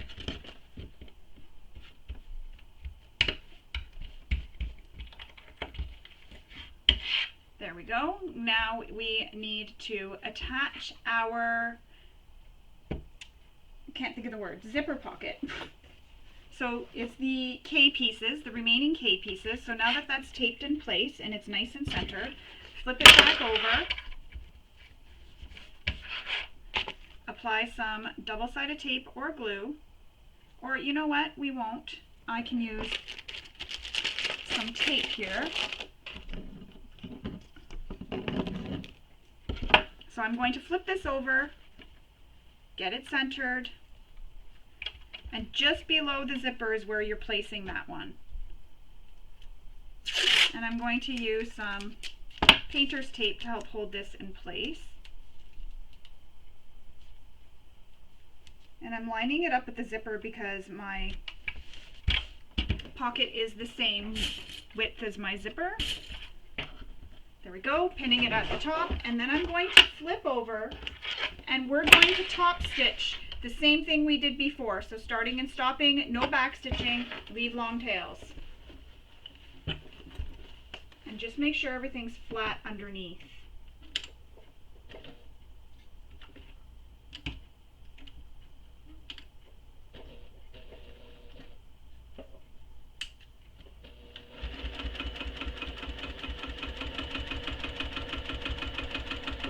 So I'm approaching this zipper pull, so I'm just going to slide it out of the way.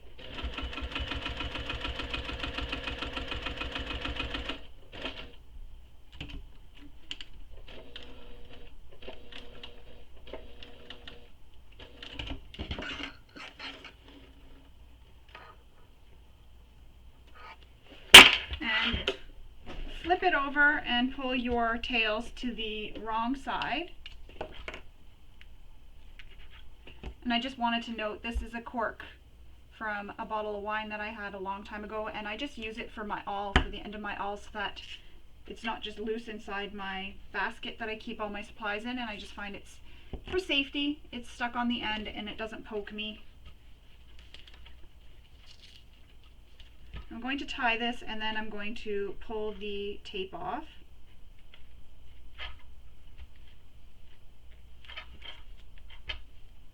And on that corkscrew, there's actually kitty faces. I don't know if you can see them.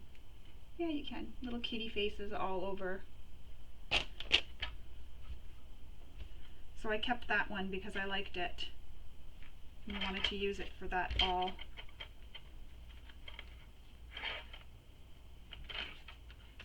It's a fabric basket, so the awl being in the basket pokes holes, so this way here it doesn't destroy the fabric cube or anything else.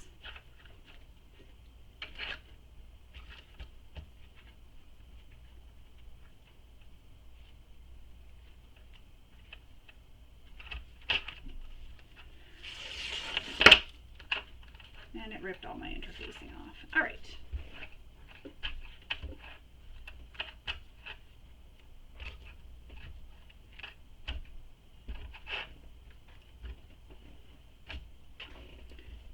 good painter's tape. It's not one I would want to use on my walls, I guess, the way it rips off the interfacing. So now we're going to flip this down and finger press it down. And we're going to repeat that, but we're going to put the top at the top. It's right here. So again, lining up the sides, and you want this just to be just above that zipper. So, but I'm lining up my sides to make sure everything's nice and straight.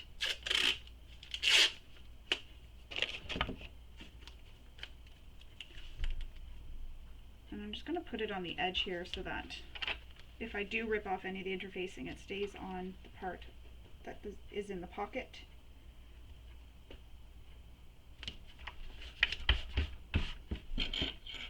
And I'm just going to place a pin down here to hold that in place. And again, we're stitching, so you're starting at this line here where you started, stitch up, or stopped, stitch up, come across the top, back down, and stop in that same hole where you stopped or started before. So again, stitch this all the way around the 3 edges, starting and stopping in those holes where you started and stopped previously. And I just like to leave my presser foot up to do this so I can see what I'm doing, and then start stitching. Check to make sure your pocket, if you didn't pin it, that your pocket isn't crooked or up in the way.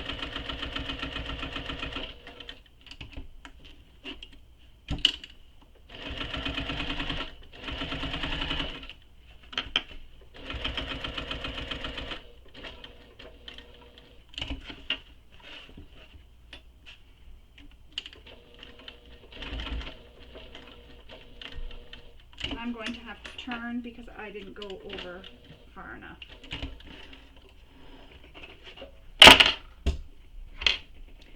So again, pull those threads through, just pull on the other side.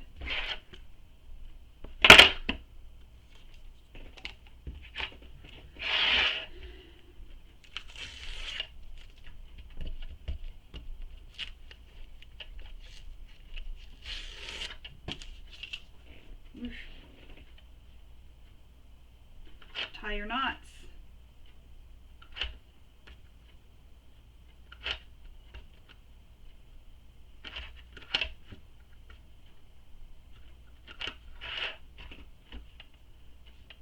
And then you can trim these threads. This one doesn't want to cooperate.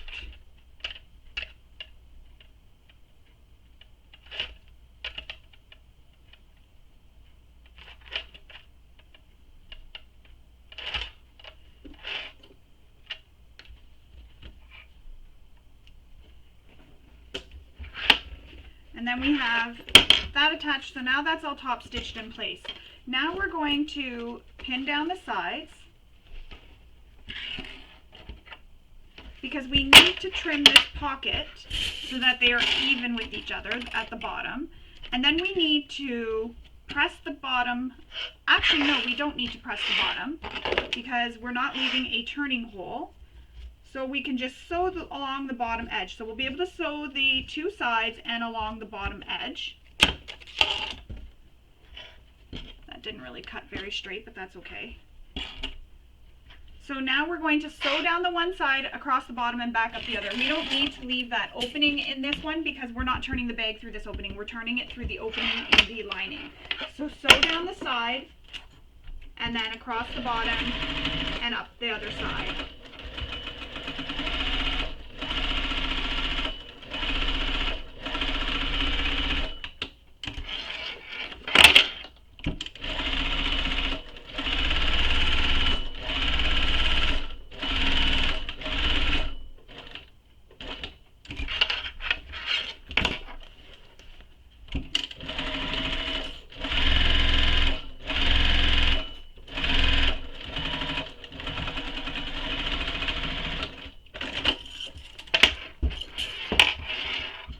There you have it. Your zipper pocket on the exterior is all sewn just like that.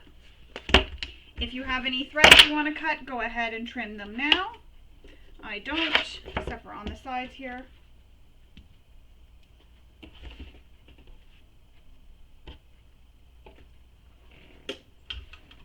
and now we will move on. Now we need to sew the exteriors of the bags together. So you're going to take both of the exteriors, place them right sides together, and pin them all the way down the sides.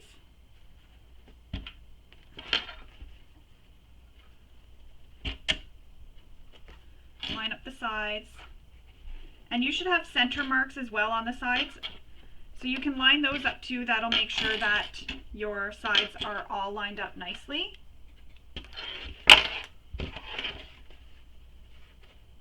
And then we'll sew this with the seam allowance that's given in the pattern.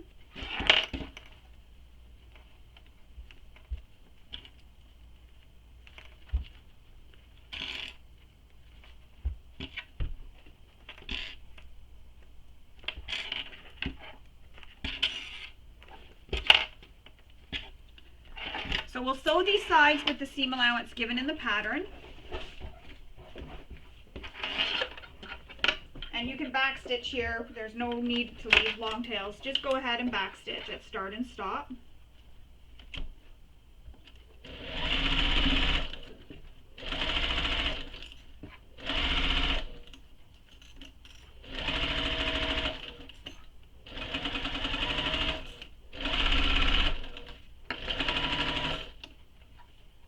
When you get to the bottom, make sure your D-ring is pushed out of the way so that you don't accidentally hit it.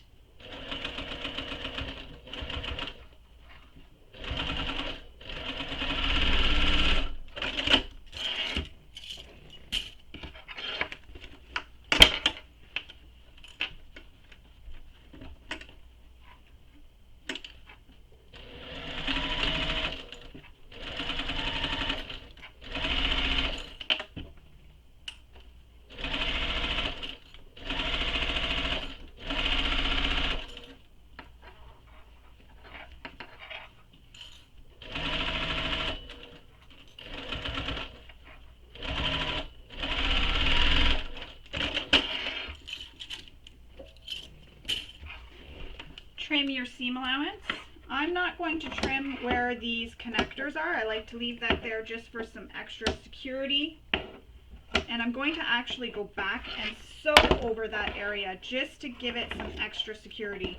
I know we used rivets and everything else, but just so that it doesn't come out of the seam.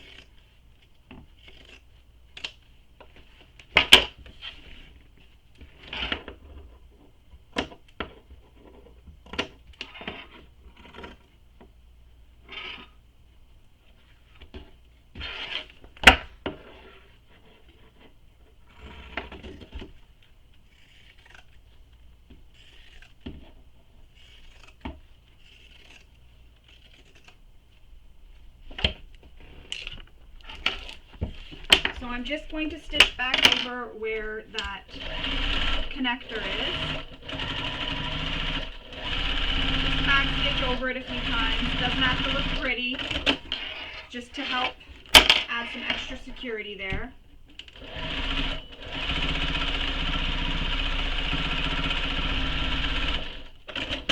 There, that just adds some strength. And again, I know we use the rivets here, but sometimes that does come out of the seam, so I just want to make sure that's really stuck there and it's not going to come out.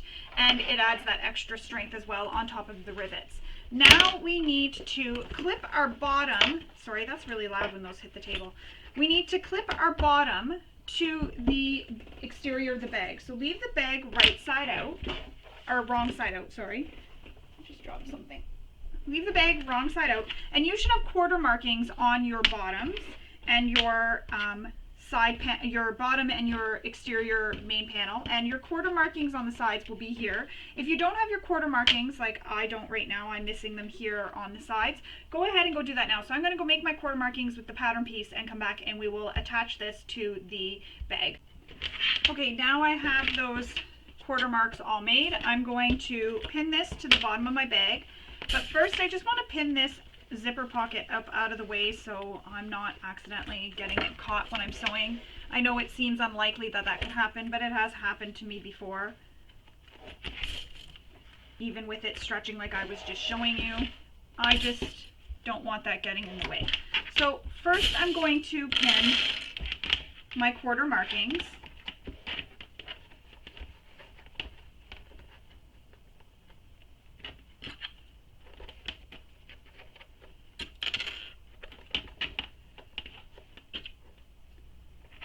And I'm just adding a couple of pins on either side of that quarter mark too, just to really help secure it and hold it in place.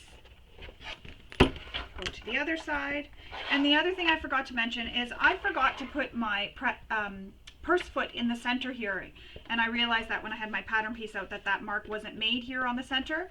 So you don't need to have it in the center if you don't want it, but I went ahead and added it just so that the bag, when you have stuff in it, it doesn't droop in the middle.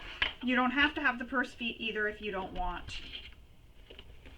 And of course, depending on the material you use too, you may not need the purse feet. If you used a vinyl or a waxed canvas or a waterproof canvas, you may not want to have purse feet on it because those materials sort of act like a protective piece. That's why I tend to use or like using vinyl or faux leather or something on the bottom of a bag. It tends to protect the bottom of the bag, and it can hold up to things better than quilt cotton can, so water and such. It wipes clean faster and easier. So I've got the quarter marks on the side pinned, and now I'm going to pin this last side. And then once I have that all pinned, I'm going to pin the rest of the way, easing it in around those edges. And what I'm going to do is I'm going to clip notches in my curves so that it helps ease the fabrics in when I'm sewing. So I'm going to pin it, and then I'll make those notches. Everything will fit nicely if you used an accurate seam allowance when you sewed the exterior to the bag, the exteriors together, I mean.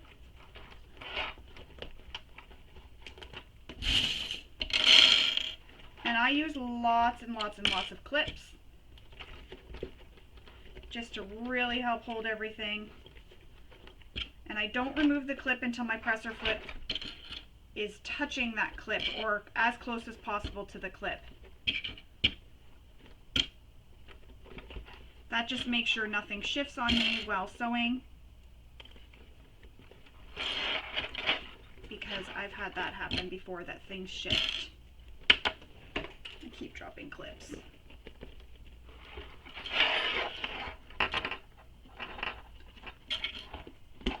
Some people like to use the staple method for their curves. Use whatever method you want. You can even hand sew this first and then sew it. Whatever method you like using to sew curves, go ahead and use that method. There's no right or wrong way to sew.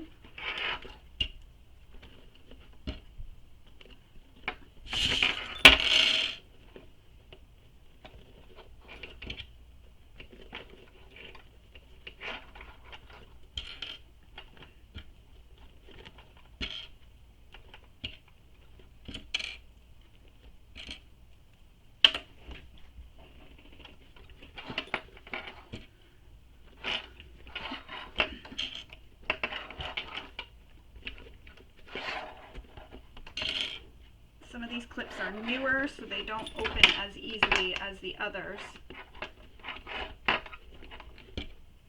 Like that one.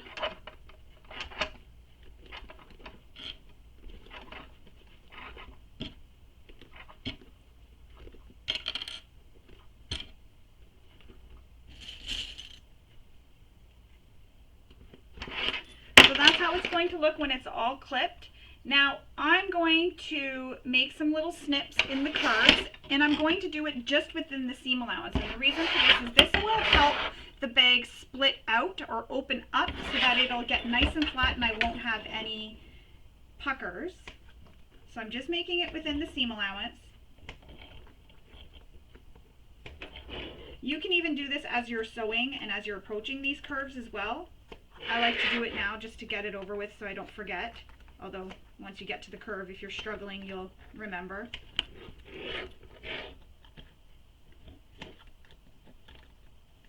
And I'm just cutting between my clips so I don't have to remove the clip. But you see, it helps it flatten it out, where here it flattens out, but you can see it's kind of got the little bubbles. But see, it makes it nice and flat and makes it easier for me to sew. And I'm also going to put my extension table on my bed of my machine, just so that I can have a little bit more room and the bag isn't flopping and I'm not trying to hold it up while I'm trying to sew it.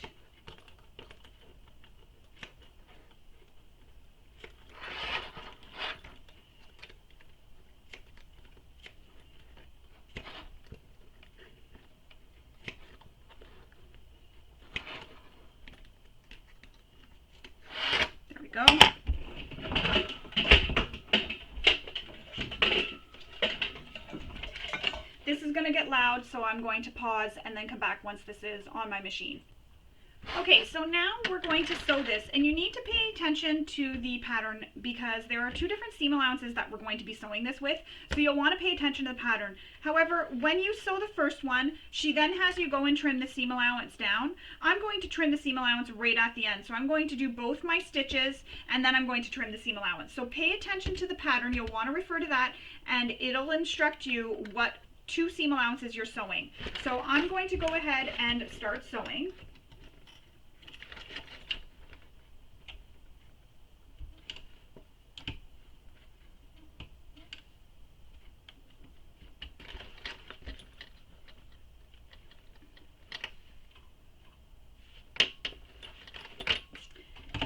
And usually I like to sew with my exterior facing up. You can sew with the bottom facing up. I'm going to sew with the exterior facing up. I just find this is more comfortable for me.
Some of these clips because they're going to start getting in the way.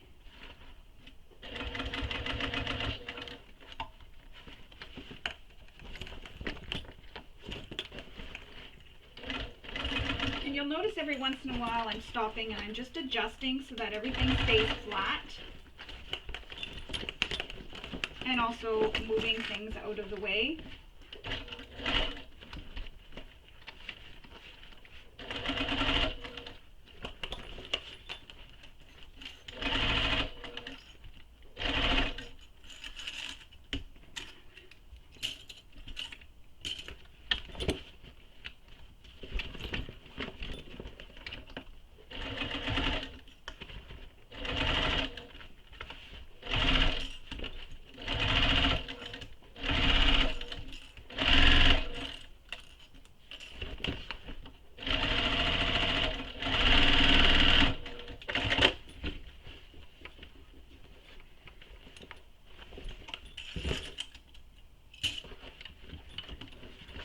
And here's where I'm going to go and make that second line of stitching.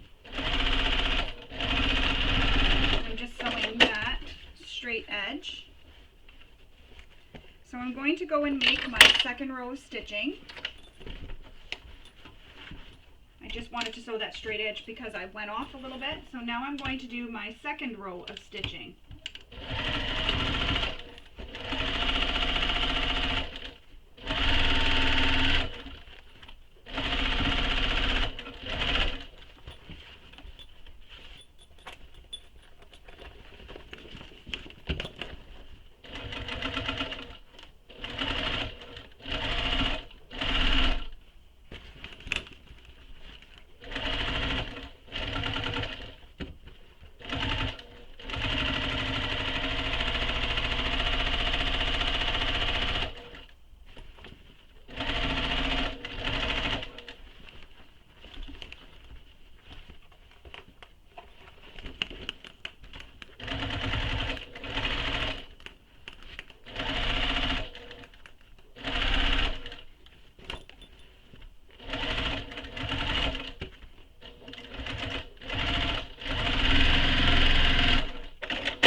with my second row of stitching all stitched. I'm just feeling to make sure there's no, like I can't feel any puckers, because if there were some puckers I could easily unpick those stitches and go back and fix it.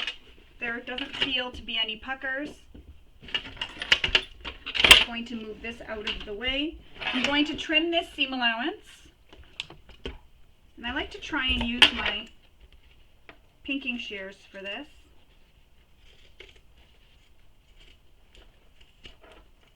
Sometimes my hands aren't strong enough to get through all the layers.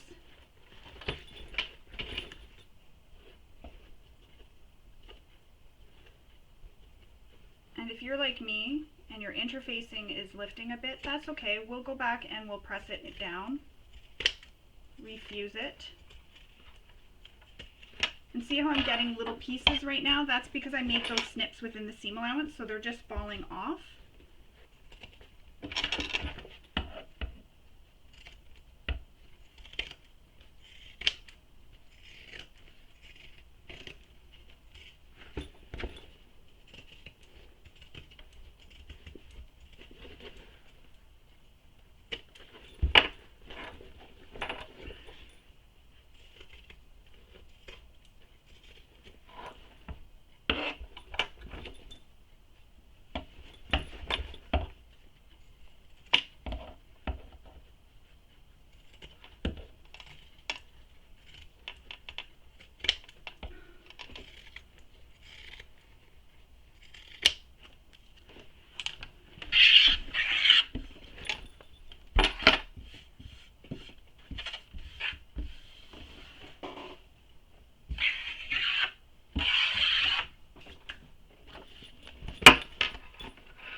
Just making sure I didn't accidentally snip any of my stitches, because if I did, now's the time to go back over it.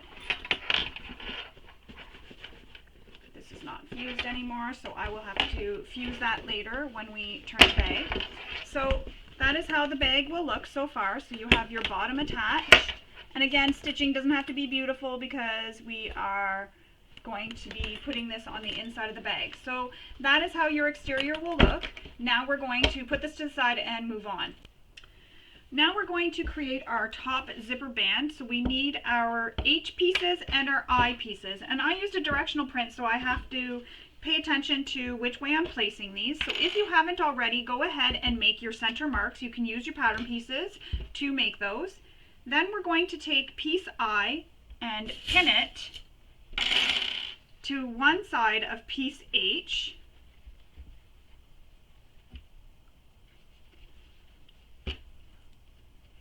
And then do that for the other side. So again, I used a directional print because it's raindrops. So I have to watch that my raindrops are going all in the same direction.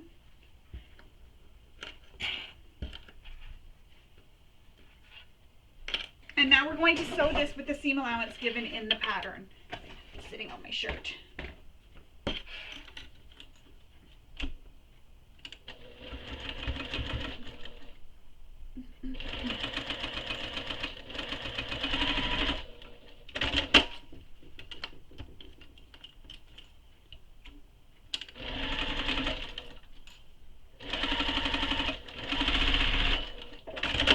We'll attach the other side, so the remaining H piece, to the sides of I.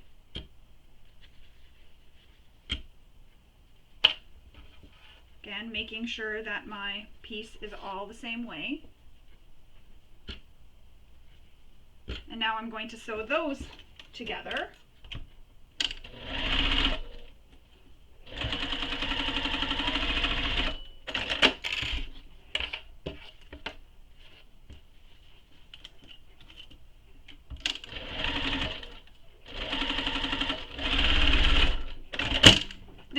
To take this to my iron, and I'm going to press these seams open so that we can top stitch on both sides of the seam. So I'm going to go to my iron, press my seams open, then we'll come back and we will top stitch.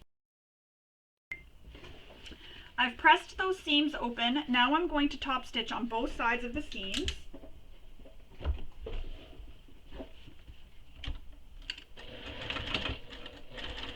And I'm going to do that at all 4 seams on both sides.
clipping my threads now.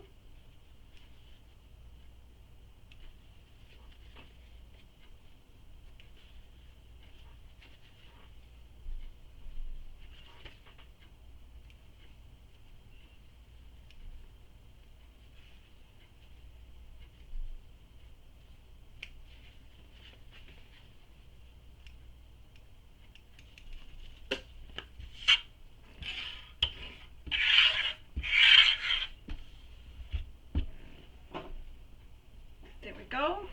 Now this is all top stitched, so it'll look like that once you have it top stitched. So both sides. So I've top stitched on both sides of this seam. We're going to put this to the side and we're going to move on with making our recessed zipper.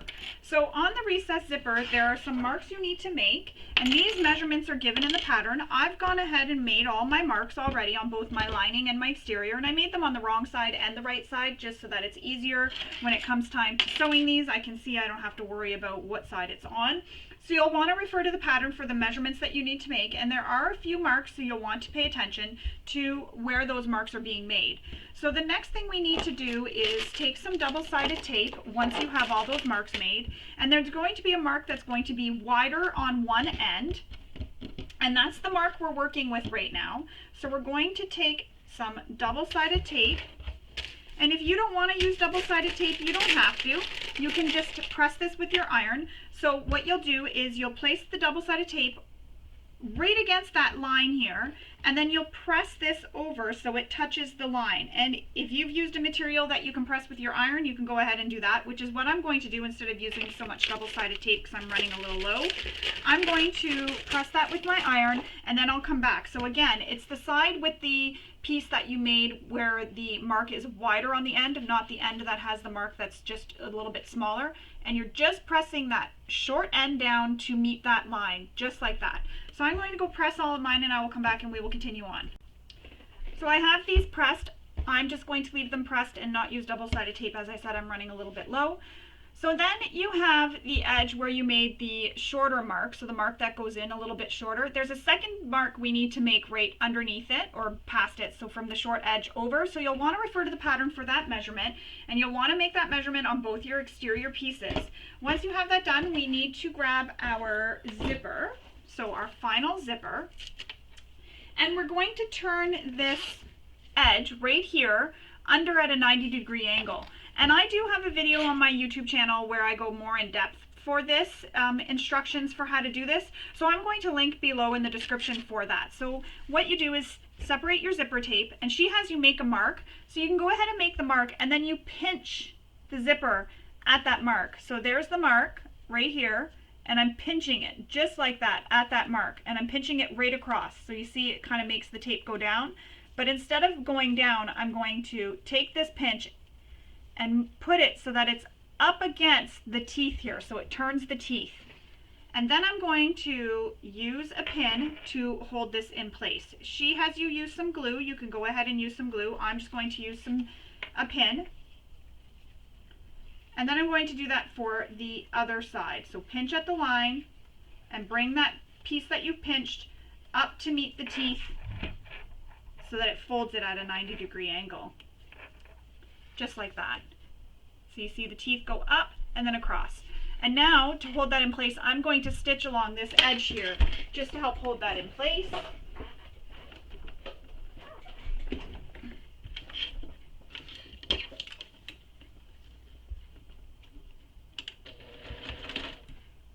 And I usually like to leave my needle in and just stitch over it carefully.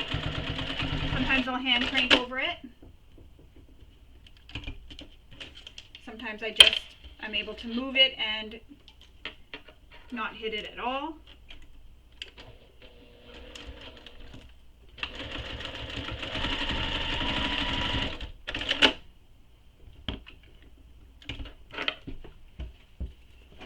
And that's how it'll look. Now I'm going to trim that up.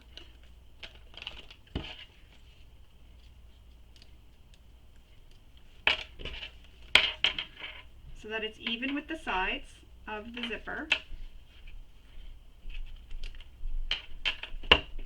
Just be careful when you're trimming, you don't accidentally trim your zipper.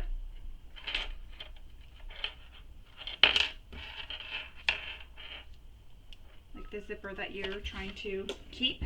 And that's how it'll look. And what that does is it creates a stop so your zipper doesn't come off, your zipper pull.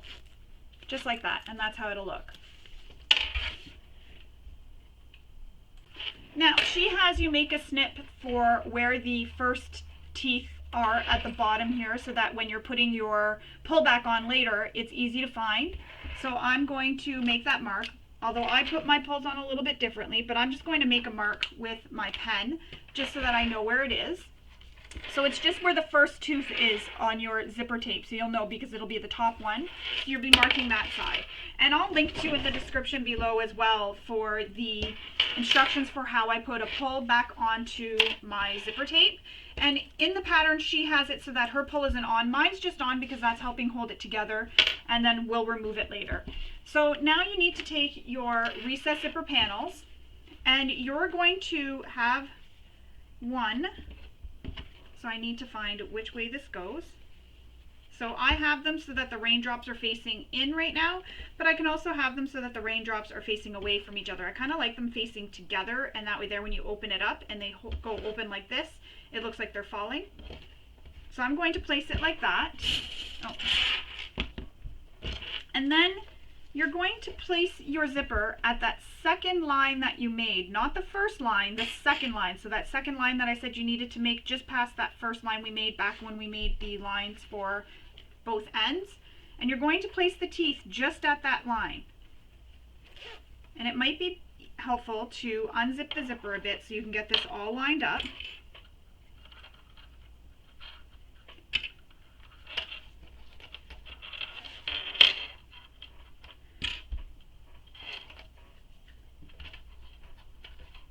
Line up the top edges, so you're placing the zipper right sides together with the right side of your zipper panel.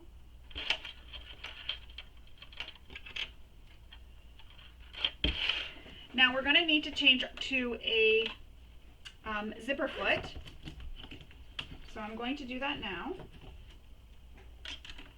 And then we're going to sew this or baste this in place. Now you don't have to, you can go ahead and put your lining panel on right away and then baste it in place. However, I'm going to baste this in place first because then that just makes sure nothing shifts on me. Then I'll put my lining on top. So I'm going to baste this in place. It just helps prevent anything from shifting on me while I'm sewing.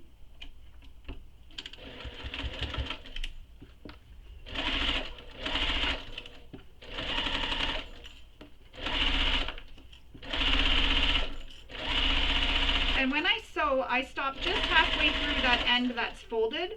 I don't go all the way through it. Might even just be a quarter into the fold.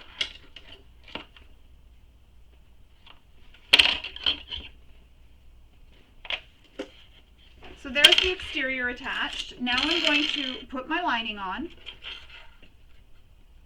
And you can see those marks I made, and that's going to be our stitch line now. So this line here that I've drawn is going to be the stitch line for stitching this lining to the exterior. And when you're getting to the end, if your fabrics have shifted at all and those two folded ends do not line up anymore, go ahead and just adjust the fold so that everything lines up nicely. So we're going to start at this line, stitch directly on top of that line you made, and then come across and stitch across the top here and come till you reach about halfway through your folds here. And again, if these folds don't line up, the exterior and lining, adjust your lining one and fold it so that they all line up when you get to the end. So we're going to stitch this in place. Make sure you back stitch at start and stop.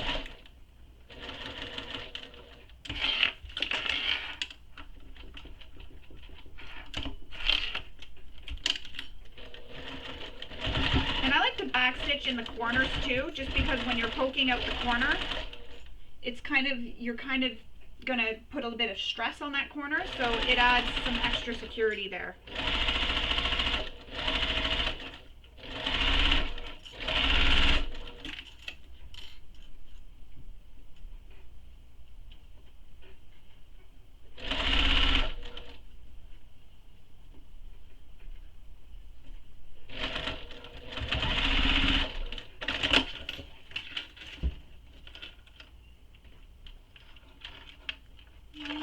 Going on here with my machine.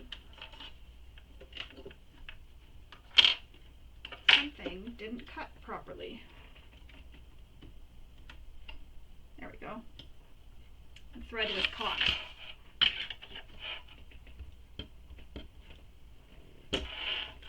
So now that that's all sewn together, I'm going to trim the corner, not the zipper though, just the corner. And I'm going to trim that one the shorter edge. And then I'm going to turn this right sides out.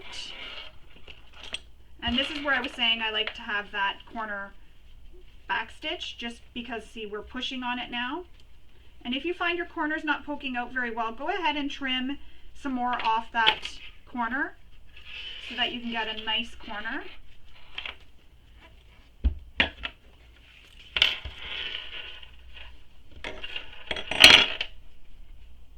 So then we need to top stitch this. However, I'm going to wait until I have the other panel attached so that I can press it with my iron all at the same time. But for now, I'm just going to place some clips to help hold this all in place.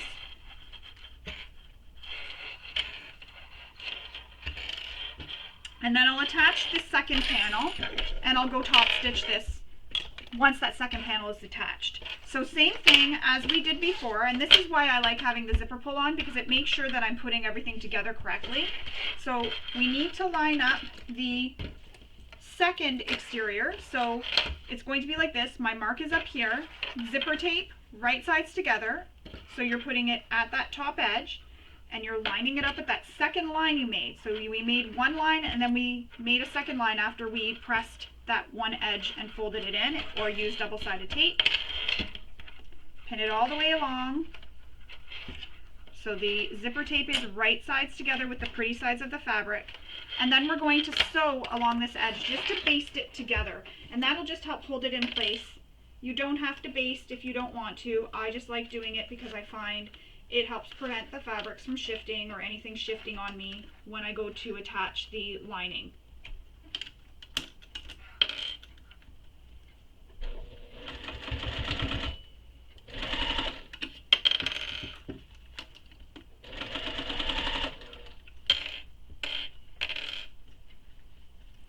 I'm just making sure my zipper stays nice and straight.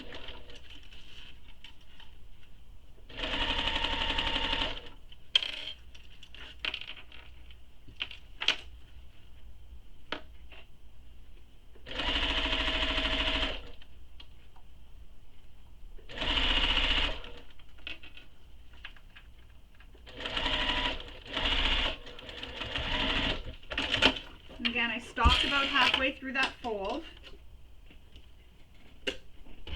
And now I'm going to attach my lining panel. Same thing as before, we're going to stitch up and then all the way across.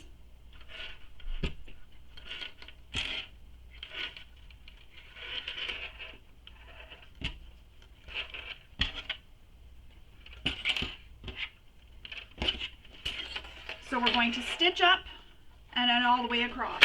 And you're stitching on that line you made, not the second line, the first line.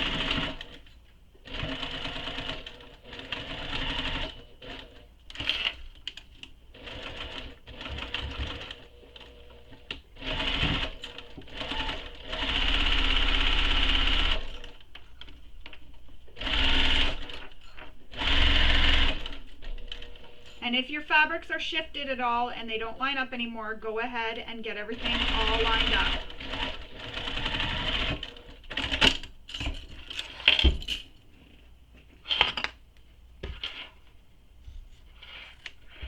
Again, trim your corner. I don't like trimming my zipper, and the reason why I don't like trimming my zipper or making notches in my zipper is I have had zippers fray and then they pull right out of the seam because they frayed. So I don't ever cut my zippers. That's just a personal preference, just from experience of things that have happened, and it's happened on a couple of bags. And then as soon as I stopped where you need to snip into the zipper, as soon as I stopped doing that, that never happened again. So now, just for extra precaution, I don't snip my zippers at all. If you've never had any issues with it, continue snipping your zippers. Also use some kind of seam sealant on zippers when you snip them. That way they don't fray or have less chances of fraying. I just need to cut this a bit more.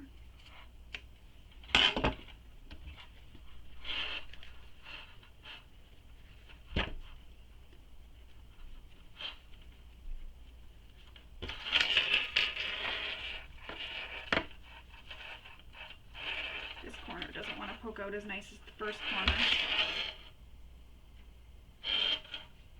There we go. There we go.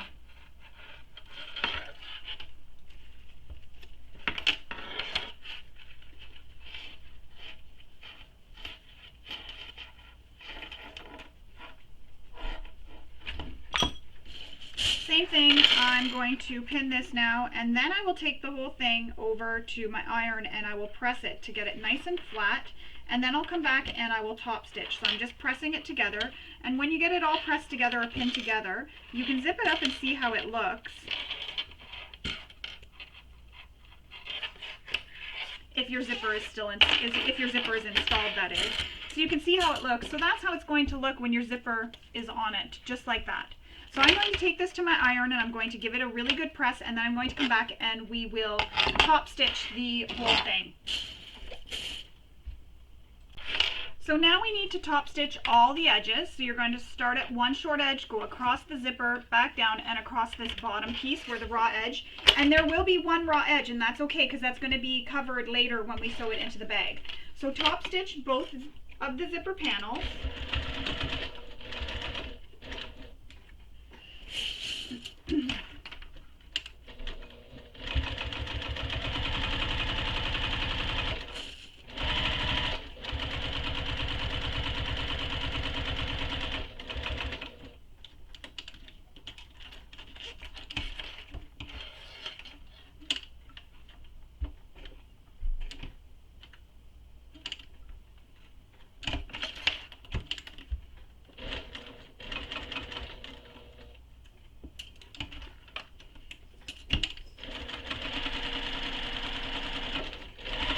And really, this bottom raw edge, all you're doing is basting the panels together.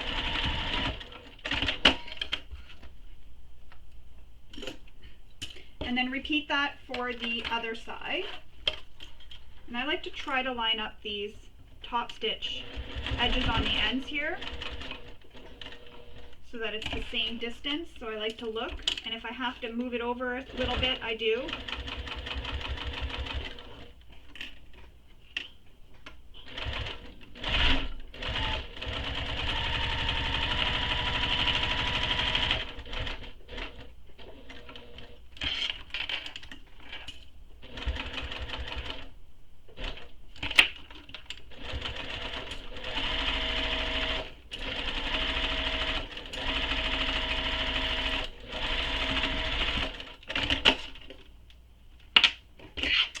And that's how it'll look once it's top stitched to both sides. So we're going to put this, oh no, first we need to make some center marks. So fold this directly in half and make some center marks. So I'm just folding it in half, and I'm using a pencil because I use it within the seam allowance, but we'll use whatever marking tool you use. I don't want you to use pencil and then something happens. So use whatever marking tool that you use to make your marks, and I always just make it within the seam allowance. Haven't had an issue yet with that, so I just keep doing that. And it's nice too because when I press this with an iron at any point, I don't lose that mark. So I just make sure I keep it within the seam allowance. And I know what the seam allowances are because, as I mentioned in the beginning, I've read through the entire pattern, so I know what the seam allowances are going to be. So that's how it is. Now we need to separate the two zipper panels, just like that. So I've removed my pull, and I've separated the two zipper panels, so now they look like this. Next, we need to take our top zipper band and turn it so it is right side out, so just like this. And we're going to place one zipper panel onto the top zipper panel piece here. And we're going to place it right sides together, lining up the center marks on the bottom edge. So these sides here will be the sides. So the pieces that we added, those are the sides. So right sides together with the bottom edge here. So if you're using a directional print like I am, so my raindrops are falling, you want to line it up. So here's my zipper, if it was zipped, just like that. And I'm going to place this zipper panel right side, so pre-sides touching. So if this zipper was here, so once we get this onto the other side, they'll fold out and they'll zip into each other. So right sides together, and we're going to line up those center marks That's why these were very important to make. So we're lining up those center marks.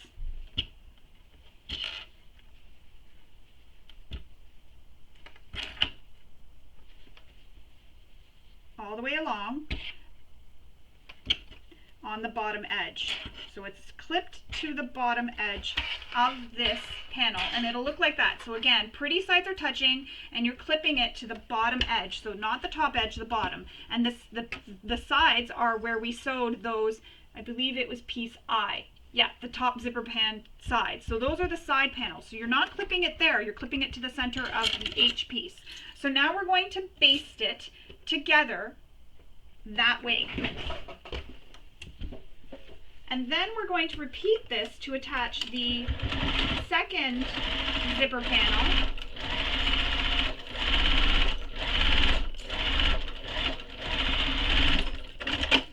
And there's my cat. Likes to get in the way of the video. So I don't know if you can see what I'm doing because Buddy's in the way, so I can't tell if the camera can see. So now we have that. We need to attach the second one. So flip your top band over so that that zipper that you just attached is not showing. I'm just going to cut these threads off. And we're going to place the second piece of the zipper panel to this exterior top band. And we're going to have it so that both the zipper tails are facing in the same direction. So my zipper tail on the first one is going that way. Now this one is going to go that way. And I'm going to line up the center marks.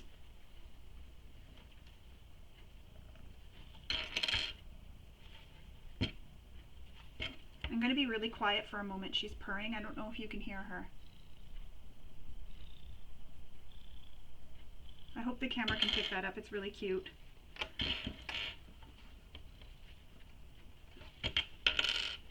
And then I'm going to baste this to my panel again, just like I did with the first half.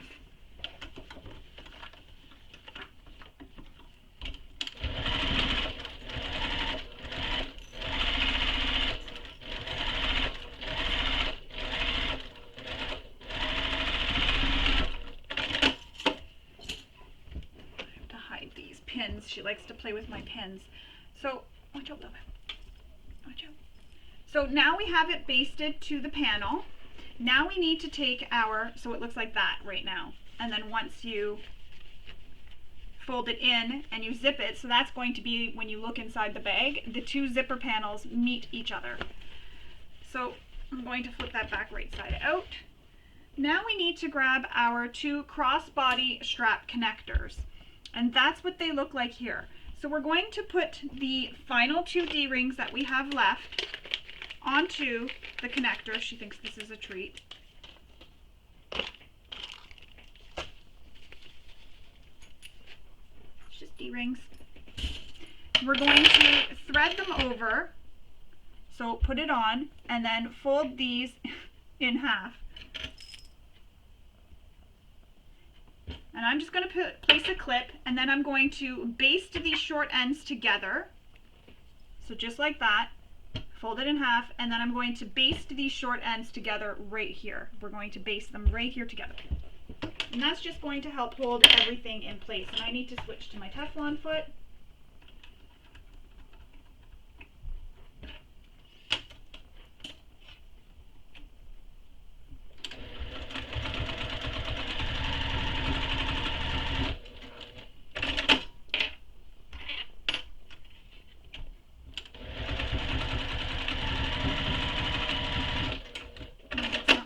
You don't eat that.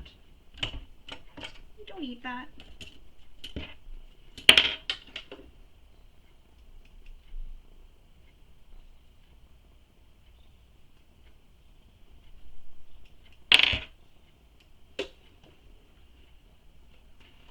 So that's how it'll look with it sewn on the short edges. Now we're going to take the connectors and we're going to attach it to our top zipper band. So we're going to take it, and where these side pieces are, so where we sewed those side piece we're going to, no, don't chew on that. We're going to, she likes to chew on plastic. we're going to line up the centers with that center mark that we made. So lining up the bottom edge with the bottom edge of the top zipper band. Center these.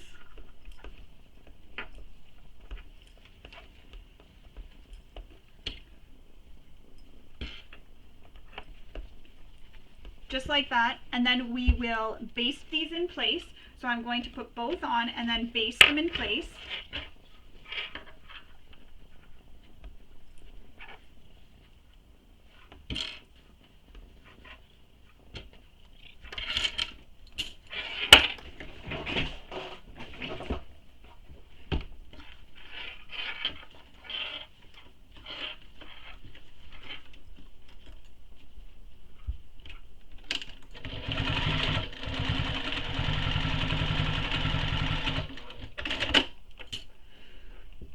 Someone's getting comfy.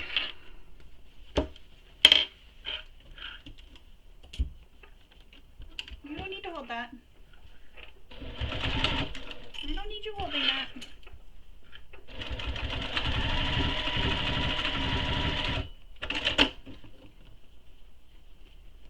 And I'm going to clip all my threads.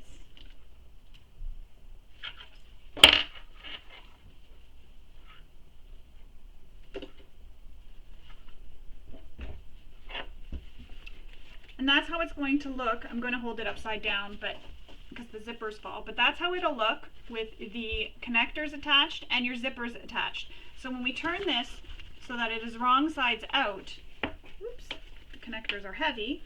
The connectors are on the inside on the sides, just like that. It's hard to see, but the connectors will be inside and your zippers will be on the side, inside here. Going to turn it all right side out again. Excuse me. So now we need to make some marks on our connector, and we're going to do that using the measurements she gives in the pattern. So I'm going to go and make those marks and come right back. So I've made those marks on this connector piece. Now I need to punch the holes using my tabletop press, and if you are not using the rivets or Chicago screws here, just make the mark and then you can sew this side later or skip the stitching and just leave it. However, I do recommend adding something here, so you can just do the stitching, but you'll do that when we get to the step where we install the rivets here. So I'm going to get my press and I'm going to punch my holes and come back. Alright, so I've punched those holes. Now we need to grab our lining and we're going to turn the lining so it is right side in, so wrong sides out. And she likes to climb inside the bags. She's like an inspector on bags. And then we're going to take this and turn this so it is right sides out. And we're going to place it in the bag so they are right sides touching, but upside down. So you have to make sure this is upside down. So when you're placing it in the bag, you're not going to see the zipper panel because the zipper panel, sorry, I don't know if you can see. I gotta move you. Hang on, baby. The zipper panel is going to be sandwiched between the lining. So pin your zippers out of the way.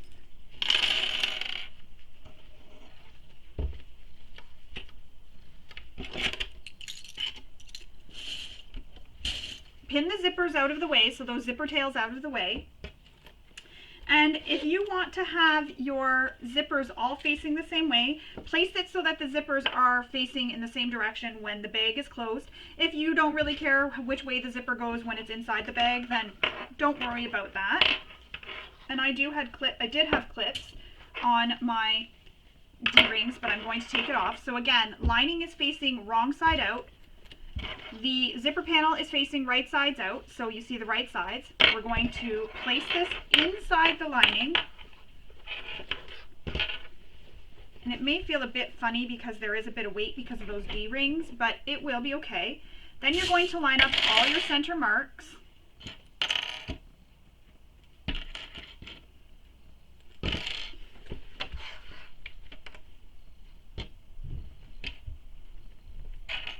Line them up all the way around, and you have center marks on this panel as well, on the side panel. You're going to line those up too. And I just like to press my lining seam open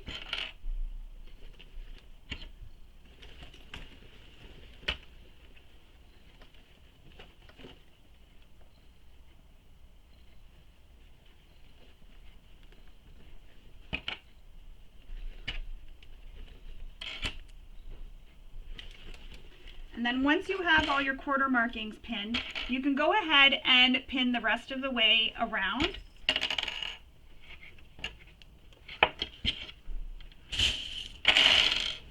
So pinning it all the way around. And then we're going to sew this with the seam allowance given in the pattern to attach this to the lining. So you're attaching the top zipper band to the lining, and I'll show you what it looks like before we start sewing, just so you know that you have yours right. So my lining panel is right side out, and then my top zipper band is right side facing against the right side of the lining. So at the zipper panel, you won't see it because it's sandwiched in between. So now I'm going to sew this with the seam allowance given in the pattern, and that's how it looks when you look down into it. And when we flip it up, there's my zipper. So the zipper is sandwiched in between. And make sure you pin those zipper tails out of the way so that you don't accidentally sew over them, because you don't want to hit them and then have to unpick all your stitching again and restitch. So sew this with the seam allowance given in the pattern. And if you have a stitch length that you did for top stitching, go ahead and return it back to your regular stitch length.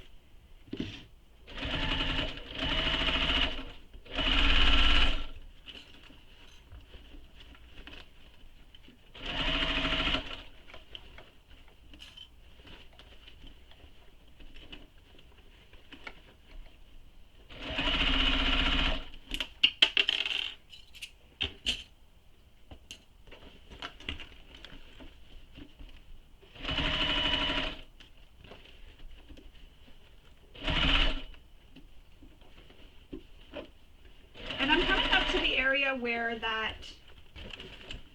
connector is. I'm just going to back stitch over that. You don't have to, but I just like to for extra strength and security there in that seam. And I'm making sure my zippers are out of the way as I'm coming up to them as well, because you don't want to sew over that zipper tail.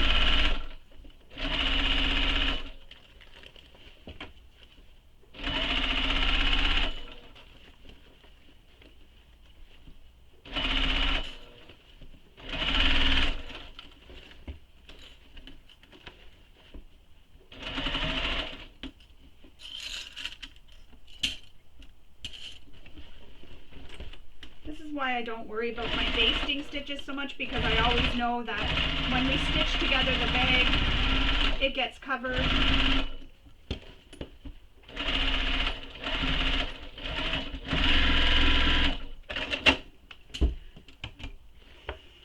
And that is how it looks once you have it all sewn. We're going to turn the seam allowance down toward the main lining panel. And you can take this to your iron and give it a press, which is what I'm going to do. I'm going to take this to my iron, give it a nice press, and then I'm going to come back and I will top stitch this with you. Alright, so I've pressed it. Now we're going to top stitch that edge. So again, you're pressing that seam so it goes down towards the panel, and that'll help force those connectors to stay up. So top stitch, but don't back stitch. Do the same thing we've done when we stitched on the zipper overlay, and attach, leave long tails, then we'll pull them through.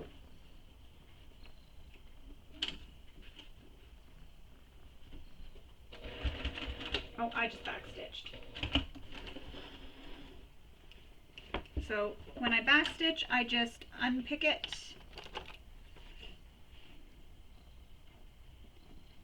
Oh, I need my seam ripper, not my awl. You could backstitch if you wanted, because it is in the lining and nobody's really going to see it.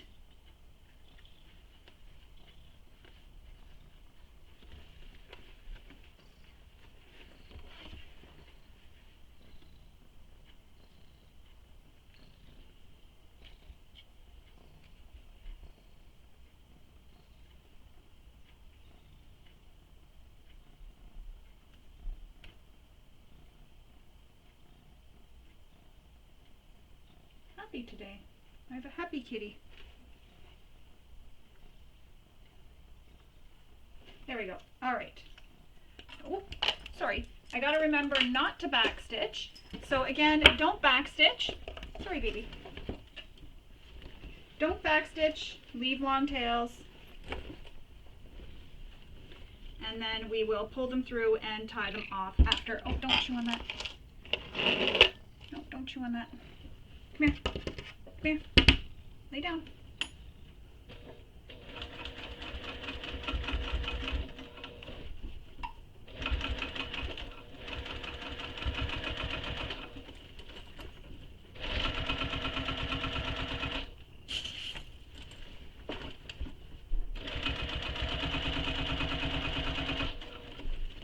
So when you're stitching this or top stitching this, your zipper panel is going to be facing up, as will your connectors. And that'll force the panel we just attached to be facing down. And your zipper, make sure your tails are not in the way and they're still clipped so that they're up out of your way, so you don't accidentally stitch them down into your top stitched seam allowance here.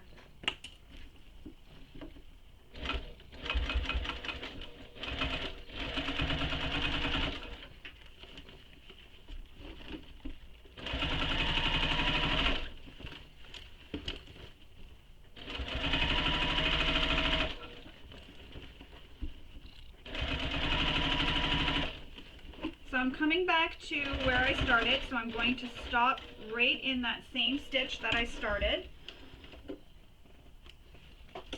And then I'm going to pull my threads through to the back.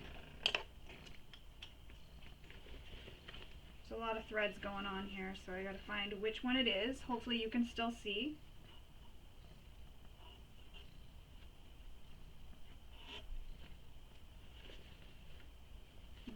One more thread here.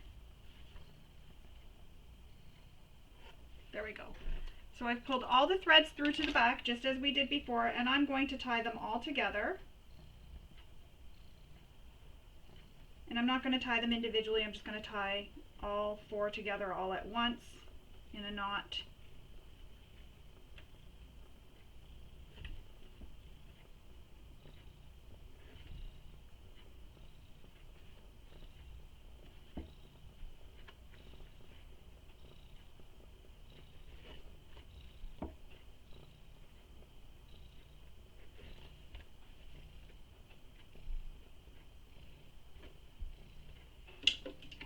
Trim the threads, and there we go. That's all top stitched in there. Come over here. Come over here. I can't see. Come over here. Come over there. So now we are going to go on with the final assembly. So the final assembly is to take the lining, turn it so it is right sides out.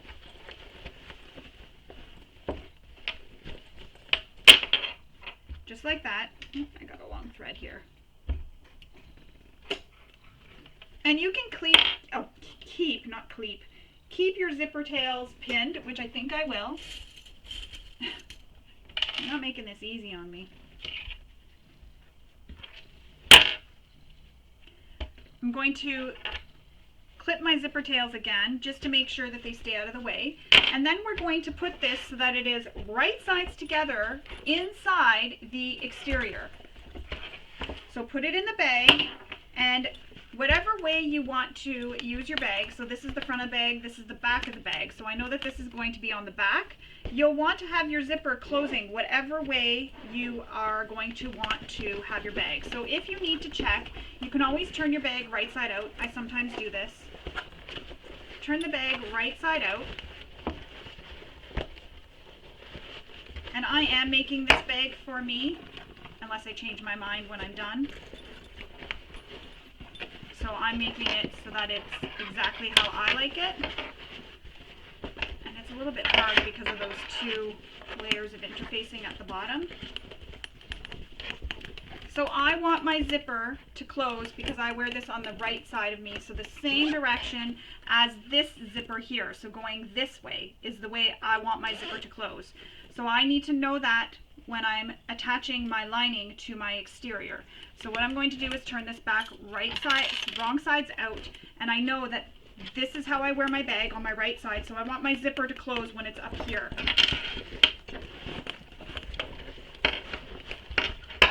I guess that's too much noise for her.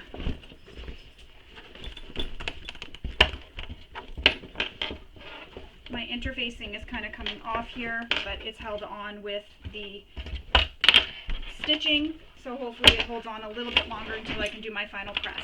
So again, I want my bag and my zipper to close in the same direction as that zipper on the back.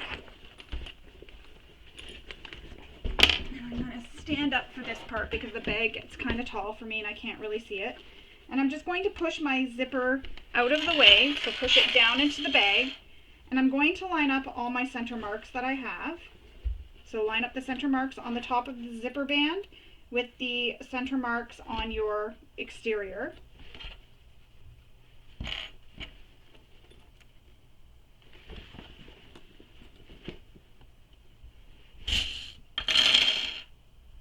You'll see my Decoville is coming off. It's unfusing, so I'm going to have to refuse it. I guess I didn't fuse it very well when I attached it originally.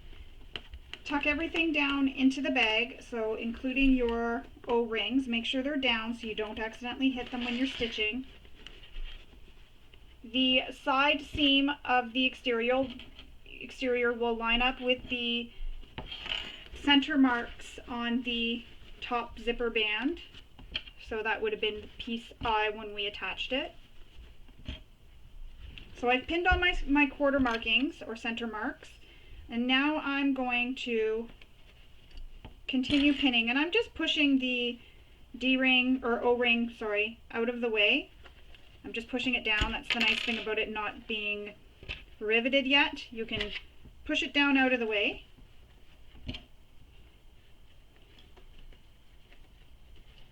Push it down into the bag, out of the way.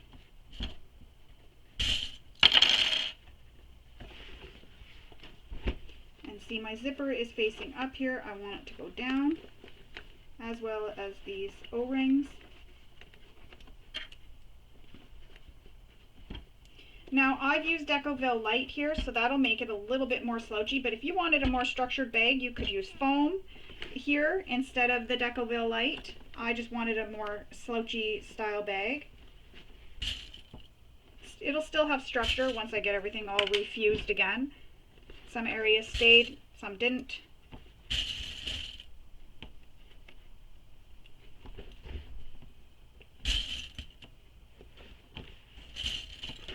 There we go. Now it is all clipped. Now we need to sew this together with the seam allowance given in the pattern, and I'm just going to pause this because I'm going to bring out my bed, my extension table, and it's a bit loud when I lift out the feet, so I'm going to pause the video and come back and we will sew this together. Okay, so now we're going to sew our exterior to our lining with the seam allowance given in the pattern, and here you don't need to leave long tails because it's sewing the exterior to the lining, so just go ahead and backstitch.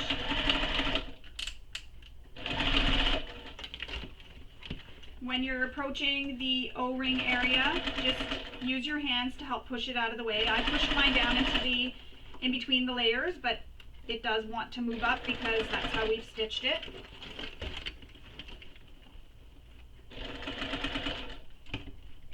Take your time, you don't need to rush this.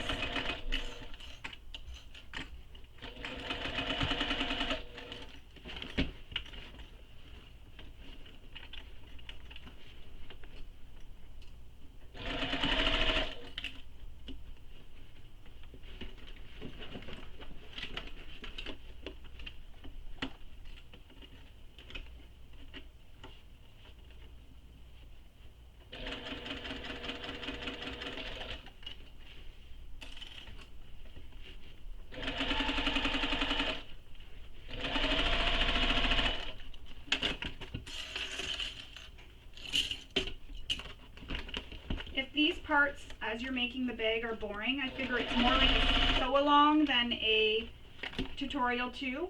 But if these parts are boring for you, go ahead and fast forward. I try to go a little bit slower when I'm sewing just so that it gives more time for anybody who's fallen behind to catch up. But if you're already ahead and you're done sewing, go ahead and fast forward through the video so that you don't have to sit here and watch this part. Again, I just like having this because anybody who's sewing along with me as a sew along, they have a chance while I'm going sort of a little bit slower than I normally would to catch up with me and not feel like they've fallen too far behind and have to keep pausing the video.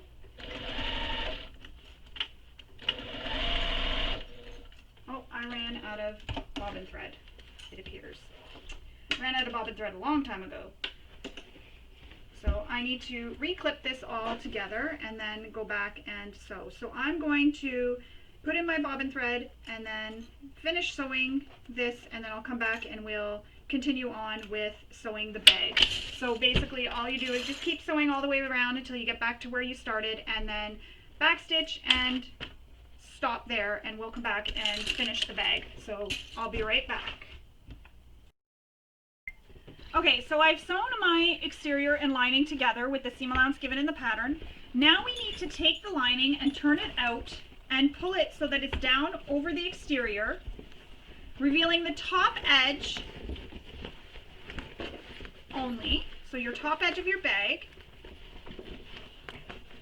And you don't want to pull it right over the bottom, just enough that you see the top edge. And remember, you have a recessed zipper panel here, so you're going to have this zipper that's going to be down a little bit. And I have threads that are poking through, so I'm going to pull them so that they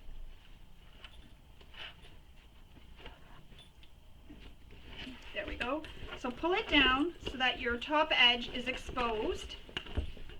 And I'm just going to keep my lining rolled up a little bit at the bottom. You're only exposing the top edge of the bag. And I can go around and press this with my hands. So I'm going to do that. If you want, you can take this over to your iron and give it a nice crisp press, which is what I might do once I get this all pulled out. And I sometimes use this turning tool, as I mentioned before, just to push the seams out nicely. Sometimes it's not as easy to roll them out. So you really want to get these pushed up. And I have some stray strings here that I'm going to pull. So now I'm going to take this to my iron and I'm going to press this top edge, because this top edge is the edge we're going to top stitch now. So this top edge, so see how my zipper is? I know Buddy's in the way, but see my zipper is right here. So the zipper is down here. The top edge is right here. You'll see it's close to your rings. So I'm going to pause the video. I'm going to go press this with my iron and then come back and we will top stitch this. So I've pressed my bag. Now I'm going to top stitch this top edge, but we're going to leave long tails. So start on one of the side seams here and leave long tails, no back stitching. Make sure your D-ring, the connector with the D-ring, is out of the way, and as you're stitching along that you move those O-rings out of the way as well. You don't want to hit them while you're sewing. So I'm going to start at the side seam. Increase your stitch length. Remember to hold your O-rings out of the way so you don't accidentally hit them, and push your D-ring out of the way. Also your zipper, you don't want your zipper tail to get in the way of your sewing. If you haven't, keep your zipper tail clipped up still. If you don't have it still clipped, clip it out of the way.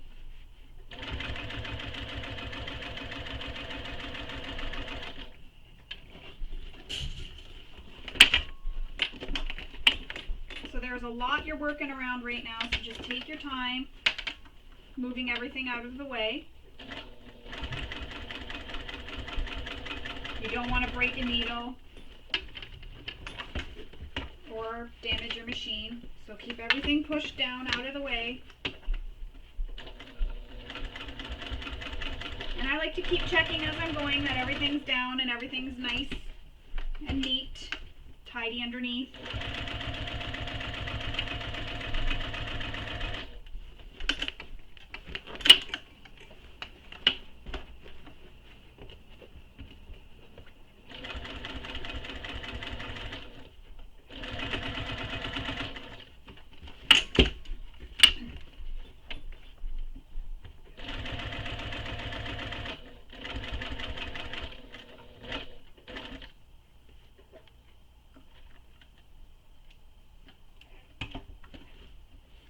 So I'm back where I started, right exactly in that hole. I'm going to pull long tails.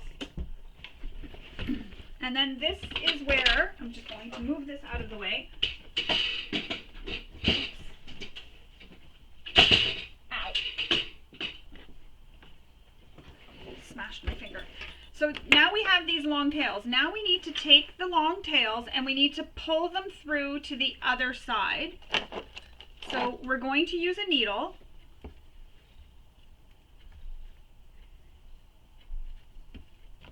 And you're going to pull them through, up through the top. So you're going to take your needle, pull it through the seam, or your threads,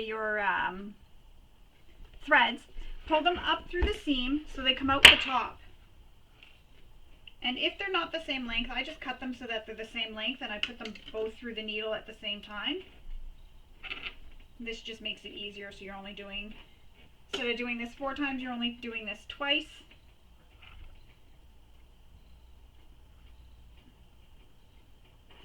So take it, thread it on your needle, and go up. And you want to come out that seam at the top where the exterior and lining were sewn together. Come up through that seam.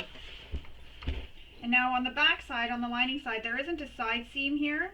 That's okay, just put it underneath or go through where the stitching is so that you don't see this.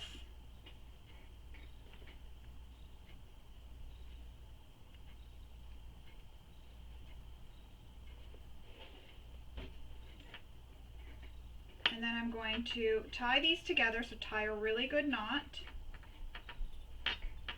And again, this is going to be between that seam, so you're not going to see it because we pulled it out through that seam at the top.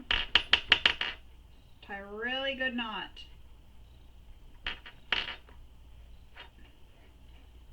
Then thread these onto your needle again, and I'm going to trim them so they're all the same length. Just makes it easier, so I only have to do this once. And then what I'm going to do is pull it out through the hole where I punched that hole for the rivet in the lining. I'm going to pull it through that hole. One of the threads doesn't want to thread.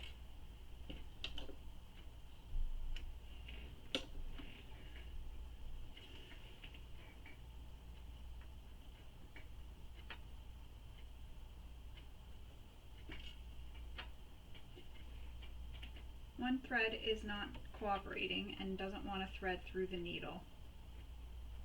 There we go. So now I'm going to pull them back down through, and I'm going to come out through that rivet hole that I made. And it is a little bit tricky. It just unthreaded. What I'm going to do is I'm going to push the needle through first between the layers, because that's where I'm losing this, and thread it. So I'm going through the top down, through that seam where the exterior and lining are joined together.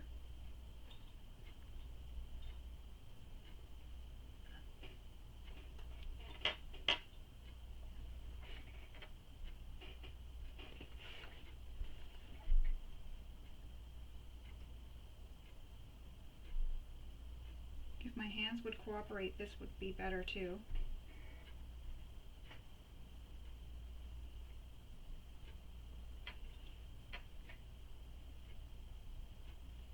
There we go. Okay, so now I've got it, so I'm going to pull it down, and I'm going through that rivet hole that I made. I came down through this rivet hole here that I made when we punched the hole for our connector. And this way here you don't have any back stitching, and if you're the type of person who doesn't mind having back stitching, it's not a big deal for you. You can go ahead and back stitch and then you don't have to do this.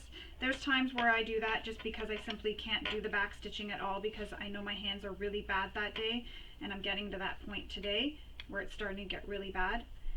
So now I'm just going to tie another little knot, and that just kind of pushes it up towards where we pulled it through, and that'll also just make sure that this won't come through the other side. Just like that.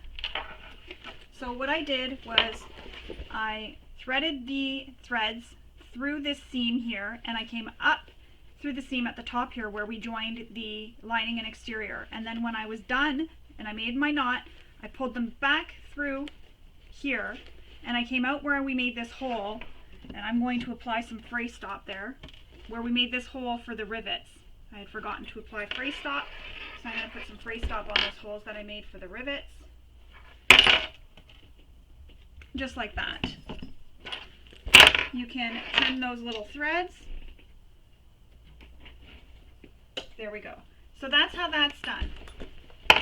Now we need to make the marks for the connectors to be riveted through the exterior as well. So all you're going to do is flatten this out, and with your pen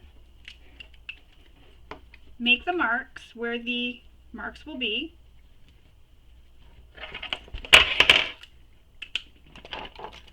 And then you just take your press or whatever you use to punch your holes and punch those holes there. So I'm going to go get my press and I'm going to punch these holes, and then I will come back and we will continue on. So once you have the holes for the side connectors done, you're going to also make holes for the front connectors where the connectors were at the top here. Then we're going to take our rivets, push them through, and press our rivets and set them the way you set them if you use a tool like I have here or your hand tool. So now that I have all the holes pressed, I also used some fray stop on the holes where I punched them. I'm going to go and do my rivets and come back and we will continue on with the bag. Alright, so I've got all my rivets done on my connectors at the tops and the bottom. Now we need to pull our lining through, and I mentioned earlier about closing the bottom of your interior or exterior zipper pocket. If you did, we need to open that back up. That's my fault. I'm very sorry about that. I was thinking about pulling it through the lining and realized we need to pull it through the exterior right now, this part. So I'm just unpicking the stitches. And what you can do is where you've unpicked, you can, at the beginning and ending of that seam where you've unpicked, just go and back stitch at the seams.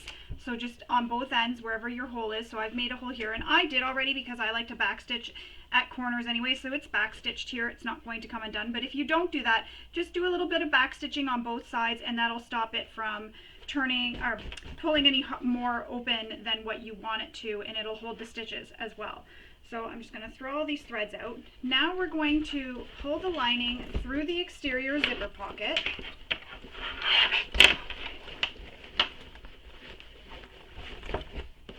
So turn your exterior so your lining is like that, and then go reach your hand through the exterior zipper pocket and pull this lining through it.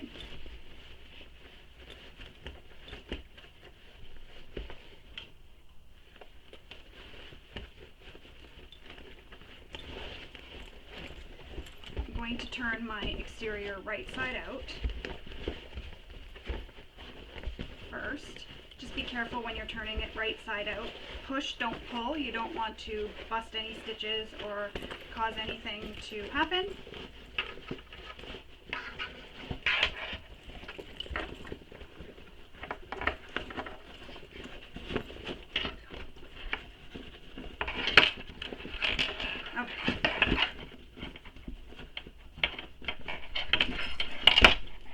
So now I can pull the lining through the exterior zipper pocket. Sorry if the cat's in the way, just push her out of the way. I'm just grabbing my lining and pulling it through the exterior zipper pocket. So I've turned my exterior right sides out. Pull the lining through. Your lining will poke through. It'll be a mess, but that's okay. We're going to pin the bottom edge, and we're going to sew this bottom edge with the seam allowance given in the pattern. So it's going to look a little bit messy, but once we're done, it'll all work out. My hands just aren't working now.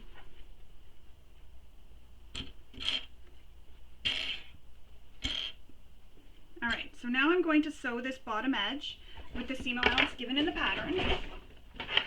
And because I had top stitched, I'm just going to return my stitch length back to my normal stitch length.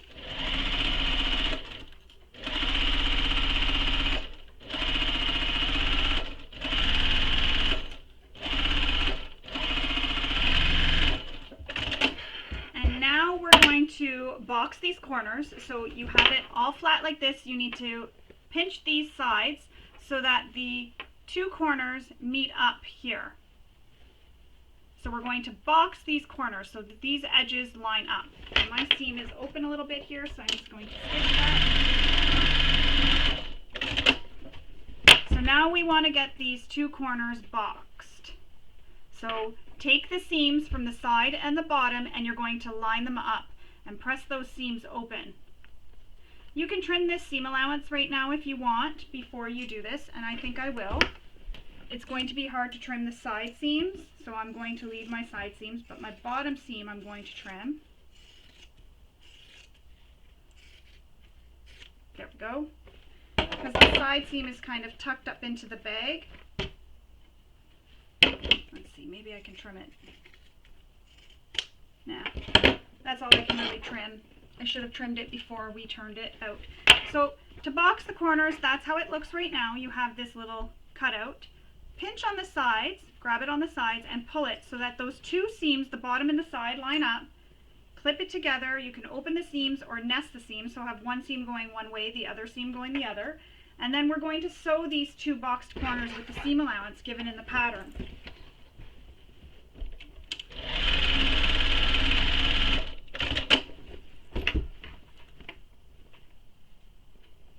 So nest your seams or press the seams open and put them together, line up the seams, and then we're going to box these corners.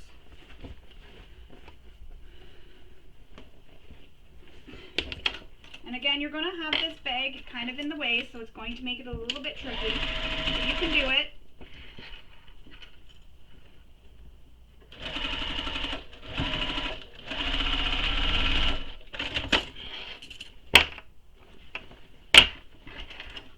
Just a lot that you got to maneuver around.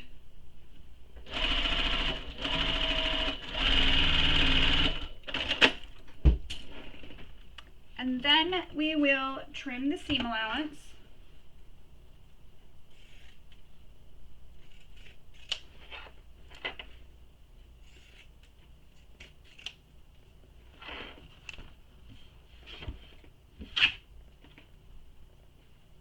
And then we're going to clean these up first so they're not in my way.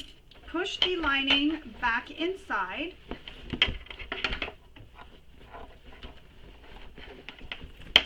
And for this pocket, I'm actually going to pull it through our opening in our lining pocket because we left the lining pocket open, so I'm going to pull the exterior through the lining pocket. And then I can just stitch exactly how it was before I unpicked my stitches.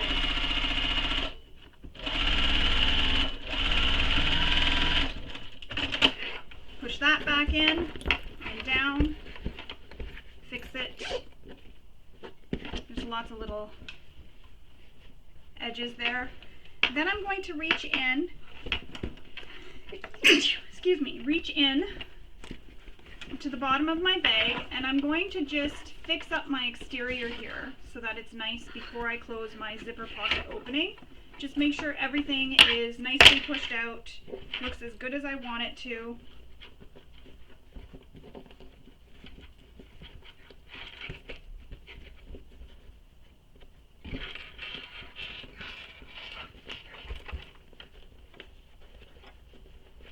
And when we're done, you can take clips if you're like me and you used a material you can't press with an iron.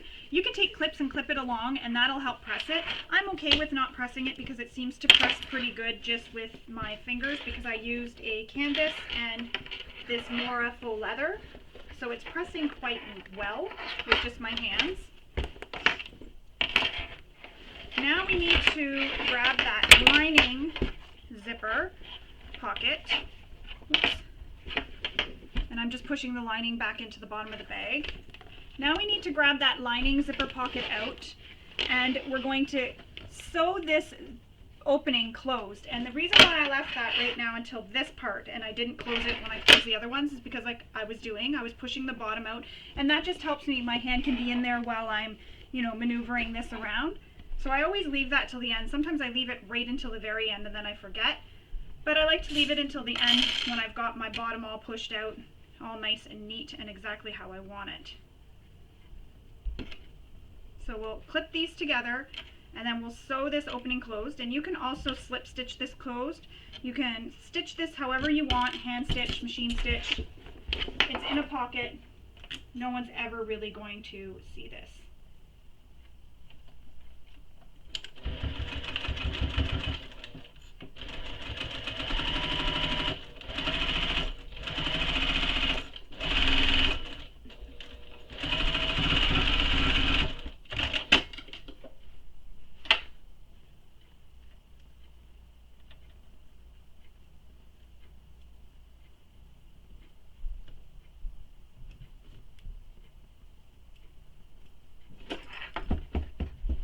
When I'm done, I will take a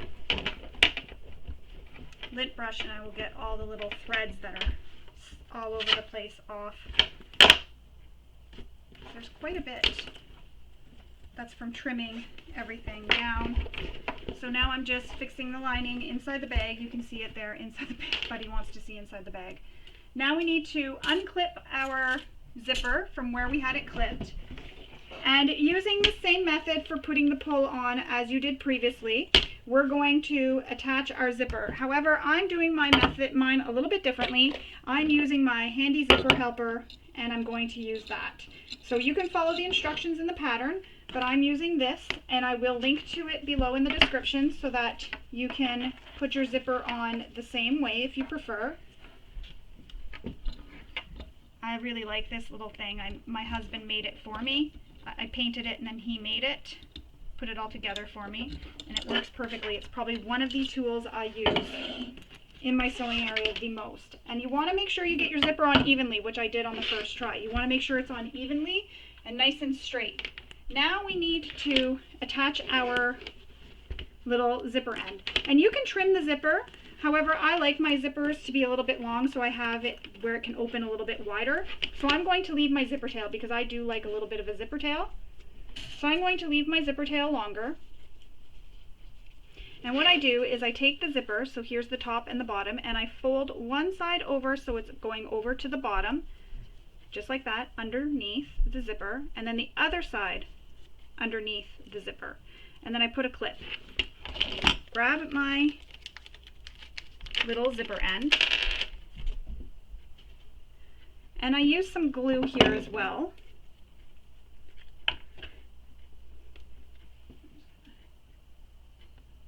So I put a little bit of glue, and this is just in case the little screw falls off, you don't lose the zipper end, especially if you're making these for somebody.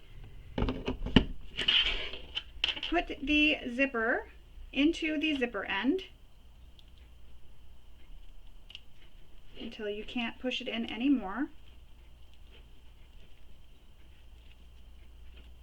Just like that. And then we're going to screw the little screw, and the nice thing is these are magnetic. So I flip this over and I put this against my table, and as I've said in past videos, the reason for this is if the screwdriver slips, I'm not going to stab my hand. It'll still probably hit my hand because my fingers are there. However, it's less likely that it's going to just stab into my hand like that, and I've had the screwdriver slip many times before. Now it's attached. When we zip our zipper, I'm just going to sit that down. When we zip our zipper, that zipper end is there, so our zipper can't come off, our zipper pull. So we can attach, tuck that in, attach all of our straps. And like I said in the beginning, I did mix hardware. I mixed silver with rainbow, and I actually think it looks really pretty with the two contrasts because it makes the rainbow really stand out. So attach the crossbody strap.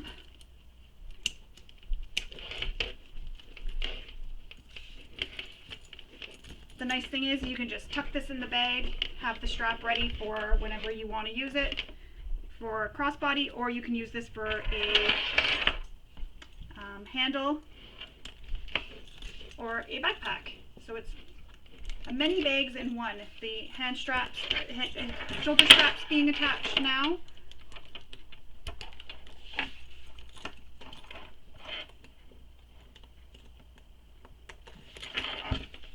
Oh yeah, I love this. This is so pretty. So I have the shoulder straps attached, and then the handle or crossbody strap, and the strap that can be made for backpacks. This can also be used for a backpack, so lots of different ways to wear this bag. What a beautiful bag. And we are done. That is our bag. So we've added all our zippers, we've made all our pockets, we've done all our stitching. Our bag is now complete. So now you can take it out and show it off to the world. I hope you enjoyed sewing along with me. I'm looking forward to seeing all your completed Georgina convertible bags. Don't forget to post them on social media and in the bag group on Facebook. Also use the hashtags and the patterns so that we can easily find all your bags that you have made. If you have any questions or comments, you can leave them below in the description, or the quickest way to get a response is to email the pattern designer as well. So again, I hope you enjoyed sewing along with me and maybe picked up a few tips or tricks along the way, and I hope you all have a wonderful day. Thank you. Bye.